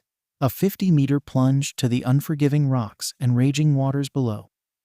My heart raced with the options. The shrub appeared tantalizingly close, yet utterly, perilously out of reach, a cruel tease dangling just beyond my grasp. Determined to complete the assignment, I used my quirk to retrieve the rope we have. Taking advantage of this opportunity, I decided to thoroughly search Deku's bag, curious to uncover his secret. As I meticulously dug through the contents, I found an array of ordinary items: spare clothes, a medicine box, a toolbox, some instant ramen cups. Nothing seemed out of the ordinary or worth keeping hidden. Disappointingly, his hero analysis journal was nowhere to be found either. However, just as I was about to give up, a familiar object caught my eye: an All Might limited edition figurine. So the overly eager Deku still clung to such childish collectibles, unable to fully mature. I was about to place it back when something about the figurine felt strangely familiar. It felt like I have seen it somewhere, but couldn't put my finger on it. Damn it. Frustrated, I realized I was wasting precious time. The assignment was my top priority right now. Hastily, I repacked his bag and rushed back towards the clifftop. As I reached the clifftop, I saw a white tiger lounging languidly atop the rocky outcrop. The great beast's piercing gaze grew alert and attentive as I cautiously approached, its muscles tensing with the potential for sudden, explosive action. Realizing that provoking the tiger's aggression could prove disastrous, I quickly took action, firing a series of blasts in its direction to scare it off before it could muster the boldness to attack. With the tiger issue resolved, I turned my attention to securing my lifeline, tightly wrapping the sturdy rope around the sturdy trunk of a nearby tree, and testing its strength repeatedly to ensure my safety as I began my descent. As I prepared to lower myself down the sheer cliff face, I couldn't help but feel a creeping sense of trepidation. Was it the chill of the mountain air, or the primal fear of facing my own mortality that caused my body to tremble? I steeled my nerves by slapping myself. I am the #1 hero, and heroes don't cower in fear. I began my gradual descent, inch by agonizing inch, my muscles protesting the strain of supporting my full weight.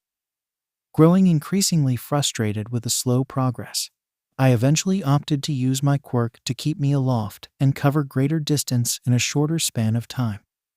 Upon reaching the shrub, I scanned the area to plant my feet securely. As I shifted my weight, shifting most of it onto my right leg, disaster struck. The ground gave way, and I felt a heart-stopping moment of panic as I began to plummet once more. Soon the rope tightened against my chest, and I swung like a pendulum, about to hit the rocky surface. Reacting with lightning-fast reflexes, I unleashed powerful blasts after blasts, rapidly gaining altitude. This time, I cautiously tested the rocky surface before planting my feet firmly against the small area. I took a moment to calm my racing heart. Finally, I lifted the heavy boulder that concealed the shrub's roots. As I moved the rock, I expected to see a wooden box like before, but to my surprise, there were 2 simple-looking scrolls. "Come on, sleepyhead," I muttered. "You could have at least added a simple box." Well, when I think about it, maybe it is better to carry this way. Carefully, I tucked the 2 scrolls into my shirt, then used my powerful explosions to propel myself back up the cliff, reaching the solid ground at the top. I wanted to read the scrolls right away, but I called out for Deku so that we both could look at it together. I was so excited to finally look at the prize we worked so hard to find. After several unanswered calls, I decided to make my way back. A faint whimpering sound caught my attention. At first, I thought it might be some kind of animal, but then I heard a weak, familiar voice: "Ka. Cha." And my heart raced as I realized it was Deku. "Kakin, where are you?" The search for the twin 𝐒𝐭𝐲 shrub became a harrowing ordeal as the slippery, rocky terrain and my depleting energy took a toll. The rugged terrain made the task arduous, with each step requiring careful placement to avoid treacherous footing. The increase in altitude only exacerbated the challenge, the thin air biting at my lungs as I climbed higher. Dark clouds still lingered overhead, a remnant of the previous night's rainstorm, ready to unleash their icy payload at any moment. I scanned the craggy mountainside. My eyes darted from one crevice to the next, desperately searching for the elusive twin 𝐒𝐻𝐢𝐳𝐴𝐻𝐢𝐵 shrub. I was so excited and thrilled when I found the first 𝐒𝐻𝐢𝐳𝐴𝐻𝐢𝐵 shrub, just as I started my search. But then, it was not bent, and was not the twin one I was looking for. With each labored step, I pushed forward, determined to complete the assignment and retrieve the item from the summit. Suddenly, I heard a series of powerful explosions. 𝐭𝐝 and I murmured.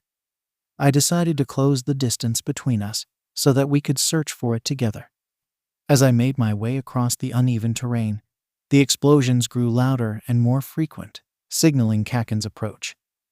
I strained to catch a glimpse of 𝐭𝐝, desperate to locate him as the explosions grew louder, when suddenly, a massive white blur came barreling towards me from the same direction. At first, I thought it might be 𝐭𝐝 himself, but as the creature drew nearer, I realized it was no human. It was a colossal white tiger, sprinting towards me with surprising speed, its powerful muscles rippling beneath its pristine coat. I froze, heart pounding, as the ferocious feline approached with a fierce, angry glint in its eyes. Without warning, the tiger leapt at me, its massive jaws gaping wide.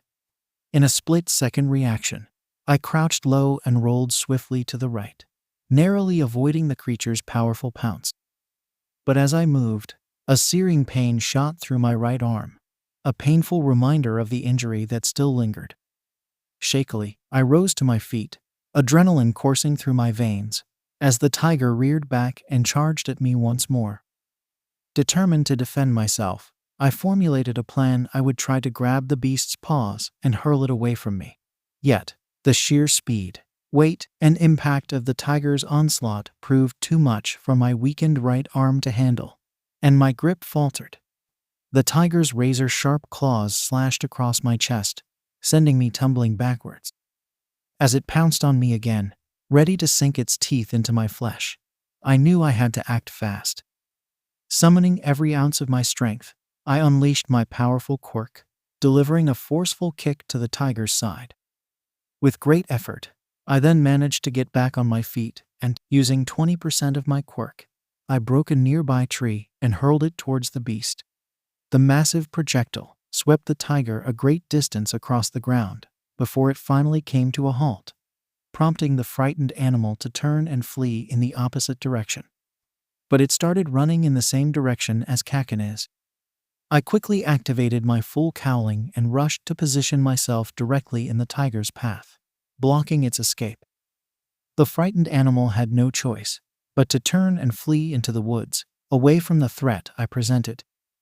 As the adrenaline subsided, I felt the world spinning around me, my entire body racked with agony from the encounter. I felt myself begin to sway and tumble down the rocky incline, my body rolling and colliding with the jagged landscape. Just as I thought all was lost, a sharp, jagged tree branch, protruding from the base of a tree, suddenly pierced into my side, the searing, agonizing sensation stealing the breath from my lungs. Though the tree had halted my descent, the torturous pain it inflicted was almost more than I could bear. I tried to scream, but no sound escaped my lips. My voice had been stolen by the sheer shock of the injury. Forcing myself to focus, I tried to slow my ragged breathing, but the simple act of drawing air into my battered body only amplified the excruciating pain radiating from the wound. I struggled to shift my position, desperate to free myself from the branch's grip, but each movement sent waves of agony through my body.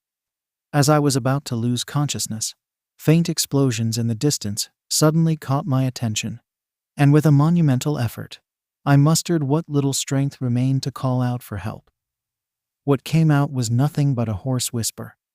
I couldn't recall how long I spent in that position, weakly calling out to 𝐭𝐝 before I saw him crouched in front of me, urgently telling me to stay awake.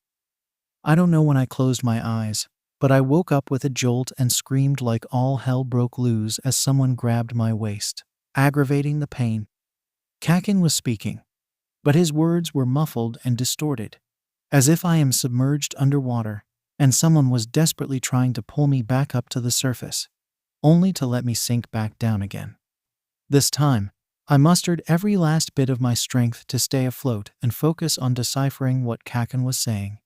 But just as I was about to make sense of it all, 𝐭𝐽𝐻 left. All I could think about was the searing, debilitating pain that racked my body, and an overwhelming sense of loneliness and fear. Had 𝐭𝐽𝐻 abandoned me? Was he coming back? Or had he decided to go on without me?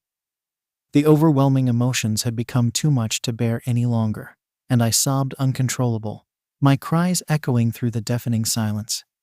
I could feel the tightness constricting my chest, making it increasingly difficult to draw each breath.